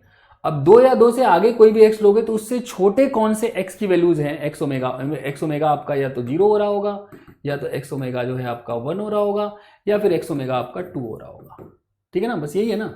तो इसका मतलब ये हुआ कि इसमें आपके वो ओमेगा आएंगे केवल जिनके लिए x ओमेगा या तो 0 हो, या तो 1 हो, या तो 2 हो। तो मतलब आपके सारे ही आ गए फिर तो। x ओमेगा 0 हो गया तो टेल टेल आ गया, 1 हो गया तो हेड टेल आ गया और टेल हेड आ गया, और 2 हो गया तो फिर आपका हेड हेड आ गया, और इसकी प्रोबेबिलिटी हो गई फिर 4/4 मतलब 1। तो इस प्रकार से अगर आप जो है अपना fx को समराइज करना चाहो तो आपका जो fx है, fx वो आपका क्या बन जाएगा, देखिए जब x लेस देन 0 है तो इसकी वैल्यू 0 थी, जब x greater equal to 0 less than 1 है तो इसकी वैल्यू 1/4 थी, जब x greater equal to 1 less than 2 है तो इसकी वैल्यू आई थिंक कितनी आई थी, 2/4 आई थी क्या, 2/4 आई थी कि 3/4 आई थी, 3/4 है। और जब x आपका ग्रेटर इक्वल टू 2 है तो इसकी वैल्यू बना रही है। ठीक है, तो ये आपका बन जाएगा क्यूमुलेटिव डिस्ट्रीब्यूशन फंक्शन। क्या बन जाएगा, क्यूमुलेटिव डिस्ट्रीब्यूशन फंक्शन। ठीक है, इस प्रकार से आप CDF बना सकते हैं, कोई भी आपको रैंडम वेरिएबल दिया हो। अब इस जो CDF है ना, जिसको आप CDF बोलते हैं या DF बोलते हैं, कहीं पे CDF लिखते हैं, क्या लिखते हैं CDF, क्यूमुलेटिव डिस्ट्रीब्यूशन फंक्शन, इसको लिखते हैं CDF। अच्छा, यहाँ पे तो बिल्कुल नहीं चलेगा, कौन सा कलर यूज करें, CDF, क्यूमुलेटिव डिस्ट्रीब्यूशन फंक्शन। इसके 3 अद्भुत प्रॉपर्टीज हैं। पहली प्रॉपर्टी ये है कि इसकी लिमिट -∞ पर 0 होगी, है ना। जैसे अभी देखा ना, 0 से पीछे इसकी वैल्यू हमेशा 0 आ रही है, उसी को इस भाषा में लिखा जा रहा है कि अगर x टेंड्स टू -∞ है तो इसकी वैल्यू हमेशा 0 होगी, और अगर x टेंड्स टू +∞ है, मतलब ऐसा समझो कि सबसे लास्ट वाली वैल्यू वो हमेशा 1 होगी। x टेंड्स टू +∞ पे हमेशा ये 1 होगी, और x टेंड्स टू -∞ पे ये हमेशा 0 होगी। नेक्स्ट कंडीशन ये है कि fx एक मोनोटोनिक फंक्शन होता है, monotonic and non decreasing function. इसका मतलब ये हुआ, अच्छा ये उधर खिसक गया है, इसका मतलब ये हुआ कि fx की वैल्यू a पे निकालोगे और fx की वैल्यू b पे निकालोगे, तो अगर a b से छोटा है तो fx a will be less or equal to fxb, ऐसे समझो। ठीक है ना, so fx is a monotonically increasing function. ठीक है, क्यूमुलेटिव डिस्ट्रीब्यूशन फंक्शन। और लास्ट में है कि जो fx है it is right continuous function. Right continuous मतलब इसका ये हुआ कि हर पॉइंट x पे जो इसकी वैल्यू है और x पे जो इसकी राइट हैंड लिमिट है वो सेम आएगी। तो ये 3 अद्भुत प्रॉपर्टीज हैं क्यूमुलेटिव डिस्ट्रीब्यूशन फंक्शन की। पहला प्रॉपर्टी, -∞ टेंड कराओगे x को तो इसकी वैल्यू 0 आएगी। दूसरा प्रॉपर्टी कि अगर आप x टेंड्स टू इन्फिनिटी कराओगे तो इसकी वैल्यू 1 आएगी, और मतलब ये पहले में ही आ गया, और ये मोनोटोनिकली इंक्रीजिंग है, और ये कंटिन्यूअस है फ्रॉम द राइट, मतलब इसकी राइट हैंड लिमिट किसी भी पॉइंट पे निकालोगे या इसकी वैल्यू निकालोगे वो सेम आएगा। जैसे इधर देखो, जैसे अगर मैं 0 पे राइट हैंड लिमिट निकाल, 0 पे इसकी वैल्यू कितनी है, 0 पे राइट हैंड लिमिट है ही नहीं, 0 पे राइट हैंड लिमिट का मतलब 0 से आगे, तो ये रहा 1/4, मतलब है भाई, इधर नहीं है, बस यहाँ से 0 पे राइट हैंड लिमिट इसकी है 1/4, और 0 पे वैल्यू भी कितनी है 1/4।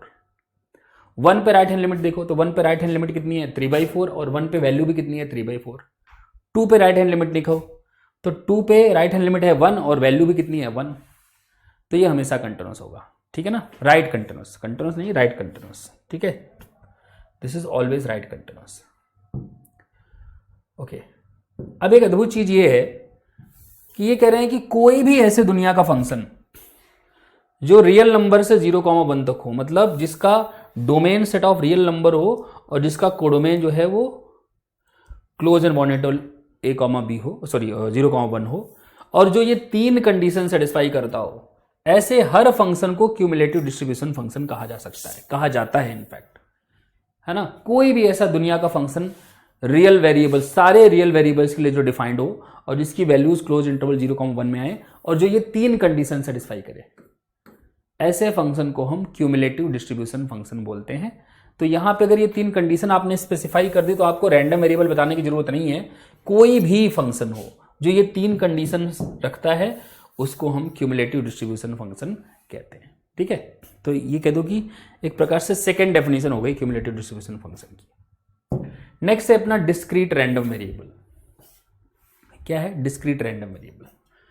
So a random variable x will be defined to be discrete random variable if the range of x is countable। ठीक है, range of x is countable मतलब क्या है? रेंज का मतलब क्या हुआ? अभी आपने कहा था ना कि जब आप रैंडम वेरिएबल कहते हो तो आउटकम स्पेस के हर पॉइंट को ये रियल नंबर पे मैप करता है ना। ये जो x है यहां के हर omega 1 omega 2 whatever the points are उनको किसी न किसी रियल नंबर पे मैप करता है। तो ये जो सारे रियल नंबर्स का कलेक्शन उसी को रेंज कहते हैं। जैसे अभी पिछले वाले एग्जांपल में जो अपना x था उसका रेंज था 0, 1, 2। ठीक है ना, जो रैंडम वेरिएबल x था उसका रेंज क्या था 0, 1, 2। रेंज मतलब whatever the values it can take, that is called the range. तो अगर रेंज काउंटेबल है, काउंटेबल का मतलब यह हुआ या तो फाइनाइट सेट हो या फिर ज्यादा से ज्यादा काउंटेबली इनफाइनाइट हो। Countably infinite as an natural numbers का सेट के बराबर कार्डिनलिटी हो उसके रेंज की, या इंटीजर के सेट के बराबर हो या रैशनल नंबर के सेट के बराबर हो, उसको हम बोलते हैं काउंटेबल। ठीक है, ऐसे केस में रैंडम वेरिएबल को हम डिस्क्रीट रैंडम वेरिएबल बोलते हैं। क्या बोलते हैं? Discrete random variable. ठीक है, और उससे एसोसिएटेड जो क्यूमुलेटिव डिस्ट्रीब्यूशन फंक्शन है उसको डिस्क्रीट डिस्ट्रीब्यूशन फंक्शन या डिस्क्रीट क्यूमुलेटिव डिस्ट्रीब्यूशन फंक्शन इत्यादि नामों से जाना जाता है। ठीक है, तो डिस्क्रीट रैंडम वेरिएबल कब कहते हैं? जब उसकी रेंज जो है वो कह दो एक डिस्क्रीट सेट बने। डिस्क्रीट सेट मतलब फाइनाइट सेट बने या फिर काउंटेबली इनफाइनाइट सेट बने। ठीक है, ओके। जैसे अभी हमने लास्ट एग्जांपल जो किया था that was example of discrete random variable. Next अपने पास है डिस्क्रीट डेंसिटी फंक्शन। अभी डिस्क्रीट डेंसिटी फंक्शन क्या होता है इधर देखना। If x is a discrete random variable with distinct values x1, x2, xn। मैंने अभी बताया कि अगर आपका कोई x डिस्क्रीट रैंडम वेरिएबल है तो उसका जो रेंज होगा वो काउंटेबल होगा एटमोस्ट। मान लो रेंज में यही पॉइंट्स आ रहे हैं बस x1, x2, x3 and so on. ठीक है ना, सपोज करो these are the points. Then the function small fx, यहां सफिक्स में एफएक्स लिखा है बस ये बताने के लिए कि ये कैपिटल x जो रैंडम वेरिएबल है उसके लिए डिफाइन किया जा रहा है। तो ये जो आपका फंक्शन है जो कि इस प्रकार से डिफाइंड है कि fx will be nothing but the probability that x is equal to xj। ये तब डिफाइंड है जब x, x1, x2, x3, xn में से कोई है, और अगर x इनके अलावा कोई पॉइंट है तो हमेशा ये जीरो डिफाइंड है। हमेशा क्या डिफाइंड है? ये जीरो। तो ऐसे फंक्शन को हम क्या बोलते हैं? Such a function is called discrete density function, या इसको कभी कभी प्रोबेबिलिटी मास फंक्शन भी बोलते हैं। Probability mass function, short form में वी कॉल इट पीएमएफ, और इसको पीडीएफ बोलते हैं। हालांकि पीडीएफ ज्यादातर प्रोबेबिलिटी डेंसिटी फंक्शन के लिए यूज होता है, और यहां पे डिस्क्रीट डेंसिटी की बात कर रहे हैं। डिस्क्रीट डेंसिटी का मतलब हुआ कि आपका ये प्रोबेबिलिटी मास फंक्शन। अदरवाइज हम प्रोबेबिलिटी डेंसिटी फंक्शन यूज करेंगे तो अभी हम देखेंगे वो कंटिन्यूअस रैंडम वेरिएबल के लिए होता है। बहरहाल बस आप इतना समझिए कि ये डिफाइंड कैसे होता है। किसी भी x पे अगर इसकी वैल्यू निकालनी है, अगर वो x उनमें से है जो इसकी रेंज के पॉइंट है, तब तो डायरेक्टली उन पॉइंट पे जो प्रोबेबिलिटीज आएगी इंडिविजुअल वो लिखनी है। अगर उनके अलावा कोई पॉइंट है तो इसकी वैल्यू हमेशा क्या डिफाइन की जाएगी? जीरो। ठीक है, जैसे एग्जाम्पल के लिए देखिएगा ध्यान से। अभी हमने एग्जाम्पल किया था, एग्जाम्पल के लिए हमने सपोज करो यही कंसिडर कर लिया कि एक कॉइन को टॉस किया गया है, हेड या टेल आ सकता है ना, यही पॉसिबल आउटकम्स है। ओके, अब इसमें मैं वही रैंडम वेरिएबल डिफाइन कर रहा हूं, x omega is equal to number of heads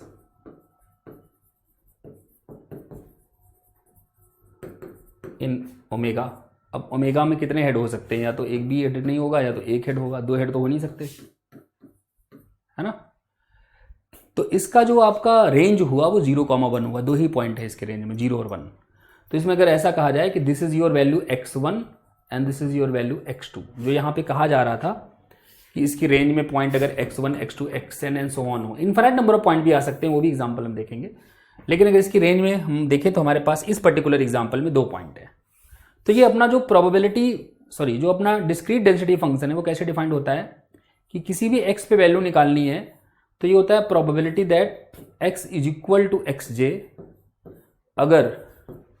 अगर आपका जो x है ना, वो इनमें से कोई है, ठीक है। और ये 0 होता है अगर x जो है वो इनमें से कोई नहीं है, मतलब x1 x2 में से कोई नहीं है। तो अगर मैं बात करूं, ध्यान से सुनना, अगर मैं बात करूं what is fx at x1, fx at x1 का मतलब हुआ probability that x equal to x1। x1 किसको बोल रहा हूं मैं? 0 को। That means probability that x equal to 0। Probability that x equal to 0 मतलब ये हुआ कि वो आपको इवेंट लेनी है, बेसिकली वो ओमेगा लेने हैं जिनके लिए x ओमेगा की वैल्यू 0 आ रही हो। और ऐसे कौन से ओमेगा है जिनके लिए x ओमेगा की वैल्यू 0 आ रही है? ऐसा ओमेगा आपका केवल एक है, सॉरी ये रहा टेल, तो इसमें केवल आपका प्रोबेबिलिटी ऑफ टेल आएगा और प्रोबेबिलिटी ऑफ टेल इज 1/2। इसी प्रकार से अगर मैं fx एट x2 की बात करूं, that will be probability that x equal to x2, which is probability that x equal to x2 कितना है? 1 है। तो ये हो जाएगा अपना प्रोबेबिलिटी दैट ओमेगा, जहां पे x ओमेगा की वैल्यू अपन को 1 चाहिए। तो x ओमेगा की वैल्यू 1 कब हो रही है? एक ही केस में हो रहा है जब ओमेगा हेड हो, हेड नहीं हेड, तो इसकी वैल्यू आ गई 1/2, ठीक है। तो इसका मतलब आपका बाकी जगह वैसे 0 आपने डिफाइन किया हुआ है, केवल उन्हीं पॉइंट पे वैल्यूज आपको बतानी है जो फंक्शन, जो आपके रैंडम वेरिएबल के रेंज में आ रहे हैं। जो रेंज से जो इतर पॉइंट है वहां पे तो वैसे ही आपने वैल्यू 0 डिफाइन कर रखी है। तो फाइनली जो आपका fxx बनेगा, तो fxx फाइनली आपका आ जाएगा 1/2 अगर आपका x 0 या 1 हो and 0 elsewhere. So this is how the discrete density function या probability mass function is defined, ठीक है, ओके।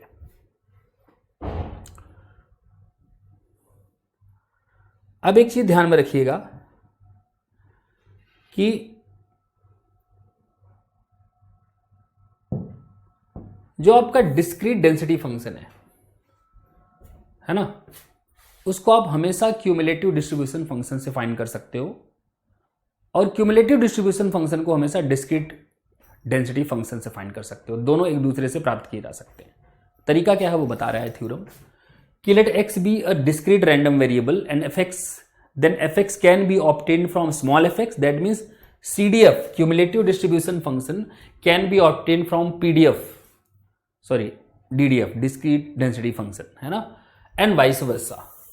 मतलब fx को यहां से प्राप्त किया जा सकता है और स्मॉल fx को कैपिटल fx से प्राप्त किया जा सकता है। कैसे वो बता रहे हैं, क्या बता रहे हैं कि अगर आपको fx की किसी पॉइंट x पे वैल्यू चाहिए तो आप क्या करो कि जितने भी fx xj's है ना उन सबको जोड़ दो। बस ये ध्यान रखना कि xj x से छोटा होना चाहिए। जैसे मतलब मान लो मुझे चाहिए fx एट 2, तो मैं क्या करूंगा, समेशन कर दूंगा, है ना, उन सारे सफिक्स के ऊपर जिनमें जो आपका xj का वैल्यू है वो 2 से छोटा रहे, है ना। अब ऐसे जितने भी होंगे सारे के सारे जोड़ देंगे हम, ठीक है ना।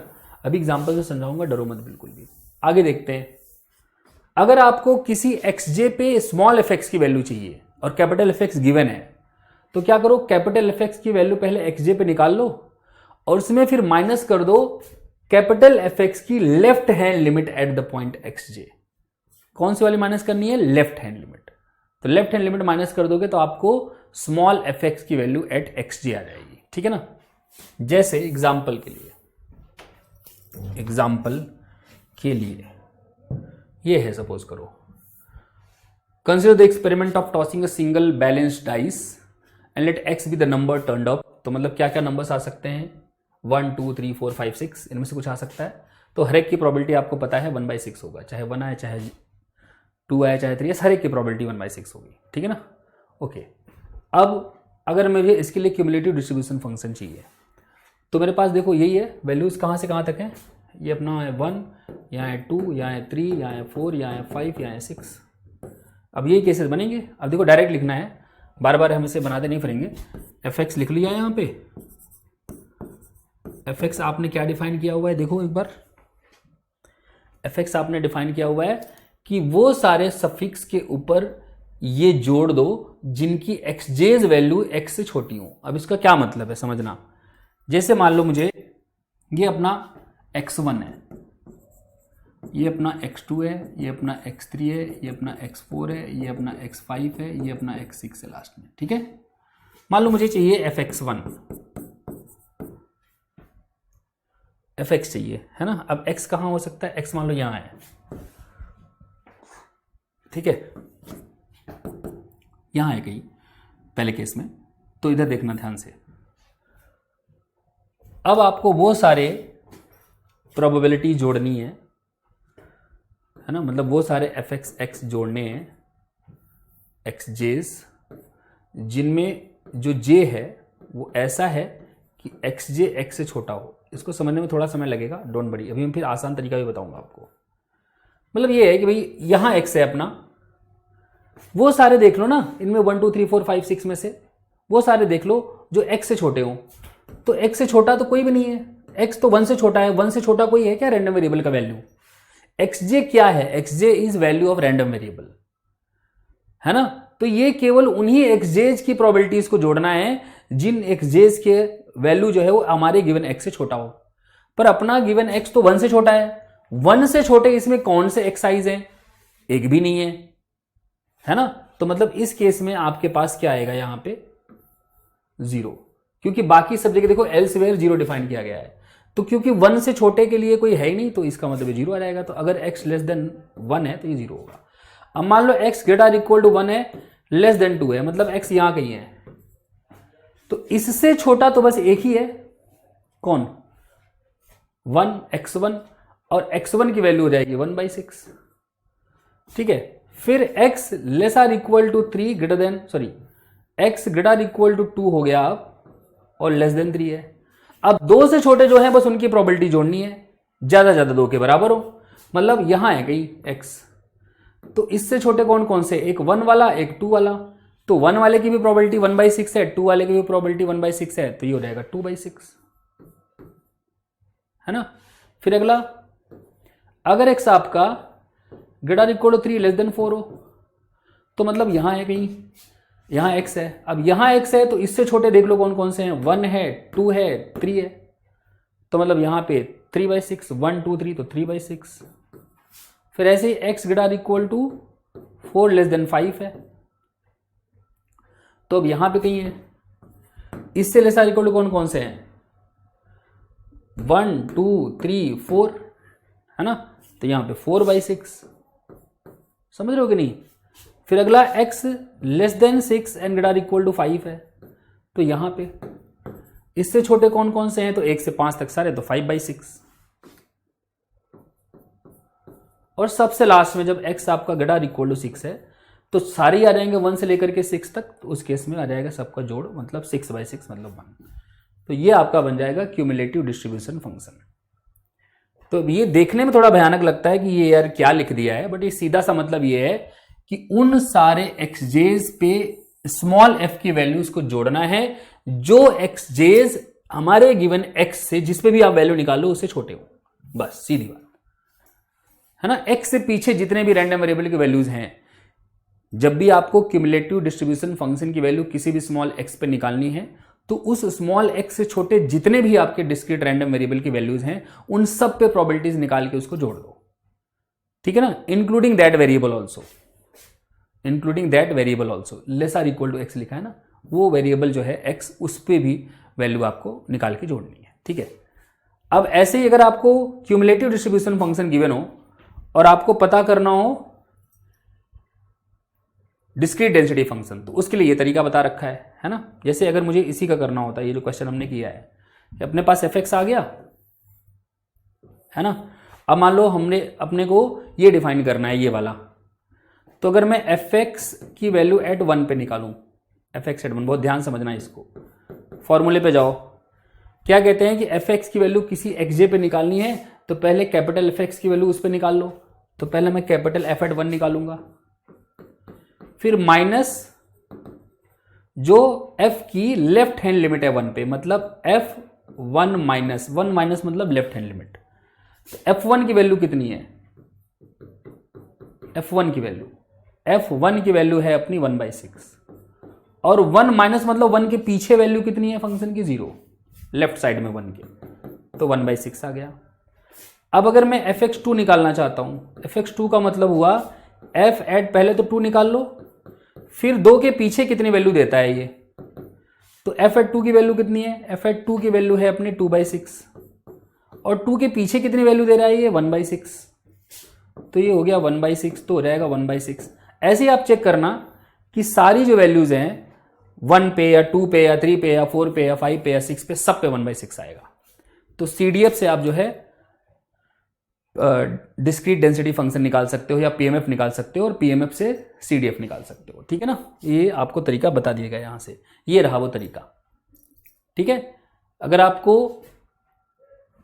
PMF से CDF निकालना है तो जिस भी x पे वैल्यू चाहिए उस x से छोटे या इक्वल जितने भी रैंडम वेरिएबल हैं सब पे स्मॉल fx की वैल्यूज निकाल के जोड़ दो। और अगर आपको कैपिटल fx गिवन है और आपको स्मॉल fx की वैल्यू किसी xj पे चाहिए तो पहले कैपिटल fx की वैल्यू से xj पे निकालो, फिर उस xj पे जो आपका कैपिटल fx है उसकी लेफ्ट हैंड लिमिट माइनस कर दो। मतलब ऐसे भी लिख सकते हो इसको चाहो तो fx at xj will be capital fx at xj minus capital fx at xj minus, मतलब वही लेफ्ट हैंड लिमिट, ये लिखने की बजाय ऐसे लिख सकते हो, ठीक है ना। xj माइनस मतलब हुआ कि xj पे कैपिटल fx की लेफ्ट हैंड लिमिट, मतलब उसके पीछे जो वैल्यू है दैट। तो इस प्रकार से आप CDF से PDF, PDF से CDF निकाल सकते हो, ठीक है। अब डिस्क्रीट डेंसिटी फंक्शन की एक हम आपको डेफिनेशन बता रहे हैं which is independent of random variable, मतलब उसके लिए रैंडम वेरिएबल होने की जरूरत नहीं है। ये क्या कह रहे हैं कि any function f from R to close interval 0,1 is defined to be a discrete density function if for some countable set x1 x2 xn ये 3 कंडीशन सेटिस्फाई हो जाए। पहली बात, हर x1 x2 xn पे जो f की वैल्यू है वो स्ट्रिक्टली ग्रेटर देन 0 हो। दूसरा, जो x1 x2 xn के अलावा पॉइंट्स हैं उन पे इसकी वैल्यू 0 हो। और तीसरा, ये सारे जो xj's हैं x1 x2 xn इन पे f की वैल्यूज निकाल के जोड़ दो तो 1 आ जाए। तो अगर ये 3 कंडीशन सेटिस्फाई कर रहा है कोई भी फंक्शन R से लेकर के क्लोज इंटरवल 0,1 तक, तो वो हमेशा क्या कहलाएगा, वो हमेशा एक डिस्क्रीट डेंसिटी फंक्शन या प्रोबेबिलिटी मास फंक्शन कहलाएगा। डिस्क्रीट डेंसिटी फंक्शन और you can call it probability mass function, ठीक है, हमेशा कहलाएगा। कोई भी ऐसा फंक्शन जो ये 3 कंडीशन सेटिस्फाई करता हो, any such function is called probability mass function. ये देखो जैसे क्वेश्चन है, random variable x has following probability distribution, मतलब वही प्रोबेबिलिटी मास फंक्शन दिया इन्होंने, which of the following is or true, which of the following is or true. तो कह रहे हैं कि प्रोबेबिलिटी मास फंक्शन, अगर ये प्रोबेबिलिटी मास फंक्शन है तो इसकी सारी प्रोबेबिलिटी जोड़ने पे 1 आना चाहिए कि नहीं जाना चाहिए, तो जोड़ दो सारी प्रोबेबिलिटीज। तो सारी प्रोबेबिलिटी जोड़ने का मतलब हुआ k plus 2k plus 2k plus 3k plus k square plus 2k square plus 7k square plus k बराबर 1। तो जोड़ो, 3 2 5 3 8, तो 8 तो k हो गए, 8 और एक यहाँ पे k है तो 9 तो k हो गए, 9k प्लस k स्क्वायर गिनो, 3k स्क्वायर और 7k स्क्वायर तो 10k स्क्वायर और -1 या इक्वल टू 1 है ना। तो यहाँ से क्या आ रहा है 10k स्क्वायर है ना और प्लस 9k -1 इक्वल टू 0। तो इसको आप ऐसे लिख सकते हो 10k square plus 10k minus k -1 equal to 0। तो यहाँ से आपका कॉमन आ जाएगा k 10k इनफैक्ट, तो ये हो जाएगा k प्लस 1 और -1 यहाँ से आ जाएगा k प्लस 1, ठीक है। यहाँ से क्या आ जाएगा 10k -1 इंटू में k प्लस 1 इक्वल टू 0। इसका मतलब ये हुआ या तो आपका 10k -1 0 होगा या फिर k प्लस 1 0 होगा। 10k -1 0 होने का मतलब k का वैल्यू 1/10 आ जाएगा और k प्लस 1 0 होने का मतलब हुआ k इक्वल टू -1 हो जाएगा। लेकिन बेटा अगर k -1 हो गया, k -1 हो गया तो आप देखो प्रोबेबिलिटी 1 पे -1 हो जाएगी, प्रोबेबिलिटी 2 पे -2 हो जाएगी, प्रोबेबिलिटी नेगेटिव तो नहीं हो सकती है ना। इसका मतलब ये हुआ कि this one is not acceptable, this one is not acceptable, therefore k has to be 1/10। तो k का वैल्यू आ गया 1/10। ठीक है, तो एक तो ए आंसर आपका करेक्ट हो गया, k का वैल्यू है 1/10, ये तो गलत हो गया तुरंत। अब प्रोबेबिलिटी x लेस देन 6 चाहिए अपन को, प्रोबेबिलिटी x लेस देन 6। जरा ध्यान से देखना, we want probability x less than 1/6। देखना इधर, हमको चाहिए नहीं probability less than x less than 6। तो इसको हम ऐसे भी तो लिख सकते हैं, अगर मैं प्रोबेबिलिटी x लेस देन 6 और प्रोबेबिलिटी x ग्रेटर और इक्वल टू 6 दोनों को जोड़ दूं तो 1 आना चाहिए, आना चाहिए कि नहीं आना चाहिए। तो अगर मैं प्रोबेबिलिटी है ना, क्योंकि टोटल बन गया ना, x लेस देन 6 हो या ग्रेटर इक्वल टू 6 हो, तो 6 से पीछे सारे आ गए, 6 और 6 से आगे सारे आ गए, तो सारे ही आ गए, फिर बचा कौन फिर।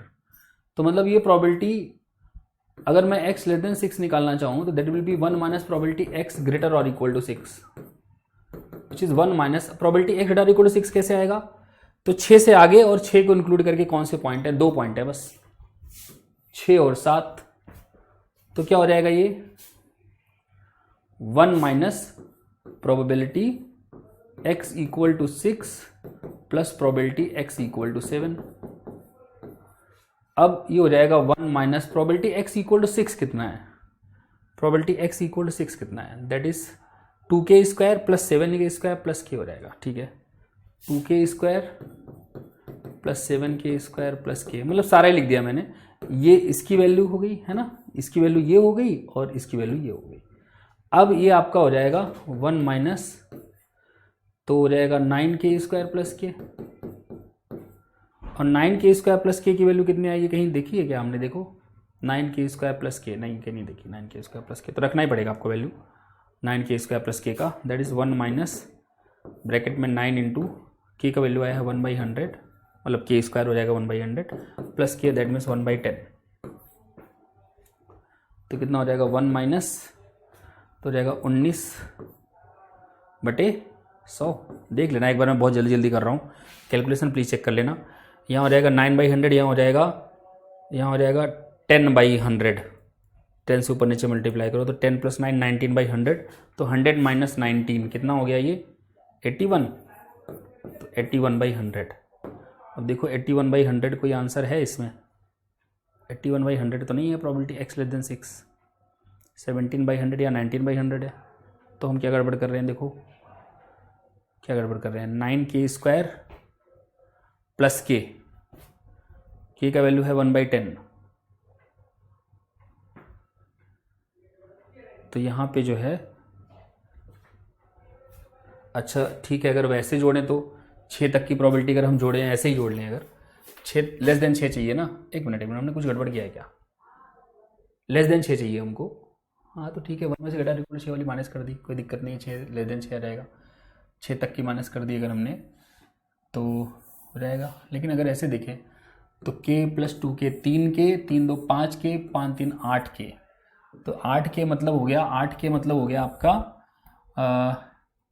8/10, और प्लस k स्क्वायर मतलब 1/100, नहीं तो 100 हो गया, और ये 80 प्लस 1 81 आ रहा है, यहाँ से भी सही है, 81 आना चाहिए, गलती है इसमें आंसर में, और क्या ऑप्शंस गलत लिखे हुए हैं, 81 आना चाहिए, सो 81/100।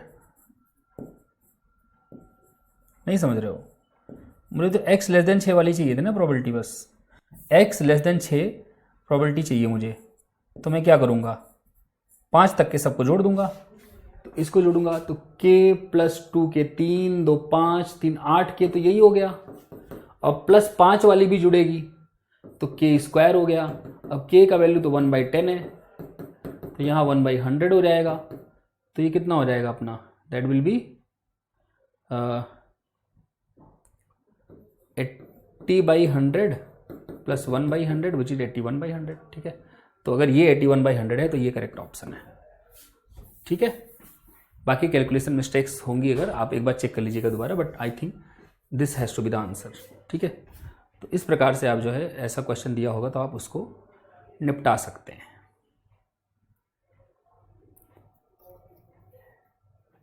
ठीक है ना।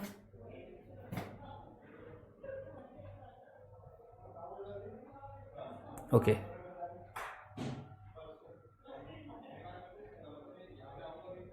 एक क्वेश्चन और देखते हैं। Can I consider random variable with PMF px equal x by 15, x is 1 2 3 4 5 and 0 elsewhere, then the value of this probability 1 by 2 less than x less than 5 by 2 and such that, मतलब given that x greater than 1। तो ये probability के पहले तो आपको ये पता होना चाहिए कि probability a given b formula क्या होता है, होता है probability of a intersection b divided by probability of b। ठीक है ना, क्या होता है probability of a intersection b divided by probability of b। ठीक है, तो यहाँ पे जो आपकी प्रोबेबिलिटी है that will be probability of A, अपना क्या है ए, ये इवेंट है कि एक्स जो है वो हाफ से बड़ा हो और 5/2 से छोटा हो। इंटरसेक्शन ये है कि एक्स 1 से बड़ा हो, है ना, और डिवाइडेड बाय प्रोबेबिलिटी कि एक्स 1 से बड़ा हो। ठीक है, अब यहां देखो कि आपके पास एक नंबर एक्स है जो हाफ से बड़ा और 5/2 से छोटा, मतलब 2.5 से छोटा है। तो ऐसा नंबर ढूंढना है जो यहाँ तो आपका 0.5 हो जाएगा, यहाँ पे कहीं 1 होगा और यहाँ पे कहीं आपका हो जाएगा 2.5। तो मुझे चाहिए जो यहाँ से यहाँ तक हो लेकिन 1 से बड़ा हो। तो 1 से बड़ा हो, अब आपके वैल्यूज़ भी क्या हैं, 1 से बड़ी वैल्यू जो 2.5 से छोटी हो। ऐसा ही तो हुआ ना, इंटरसेक्शन में तो यही आएगा बस, है ना, x ग्रेटर देन 1 और x बिटवीन 0.5 एंड 2.5 में इंटरसेक्शन में तो यही आएगा, 1 से 2.5 तक। ठीक है, 1 से 2.5 तक ऐसे लिख लो ना, this is probability that x is greater than 1 but less than 2.5 and x is greater than 1। अब मुझे ये बता दो कि x greater than 1 less then 2.5, 1 से बड़ा 2.5 से छोटा x का वैल्यू कौन है, 2 है बस। तो मतलब this will be probability that x equal to 2 and given that probability x greater than 1। Probability x greater than 1 निकालना है आपको, तो क्यों ना मैं 1 minus probability x less or equal to 1 कर दूं। नहीं,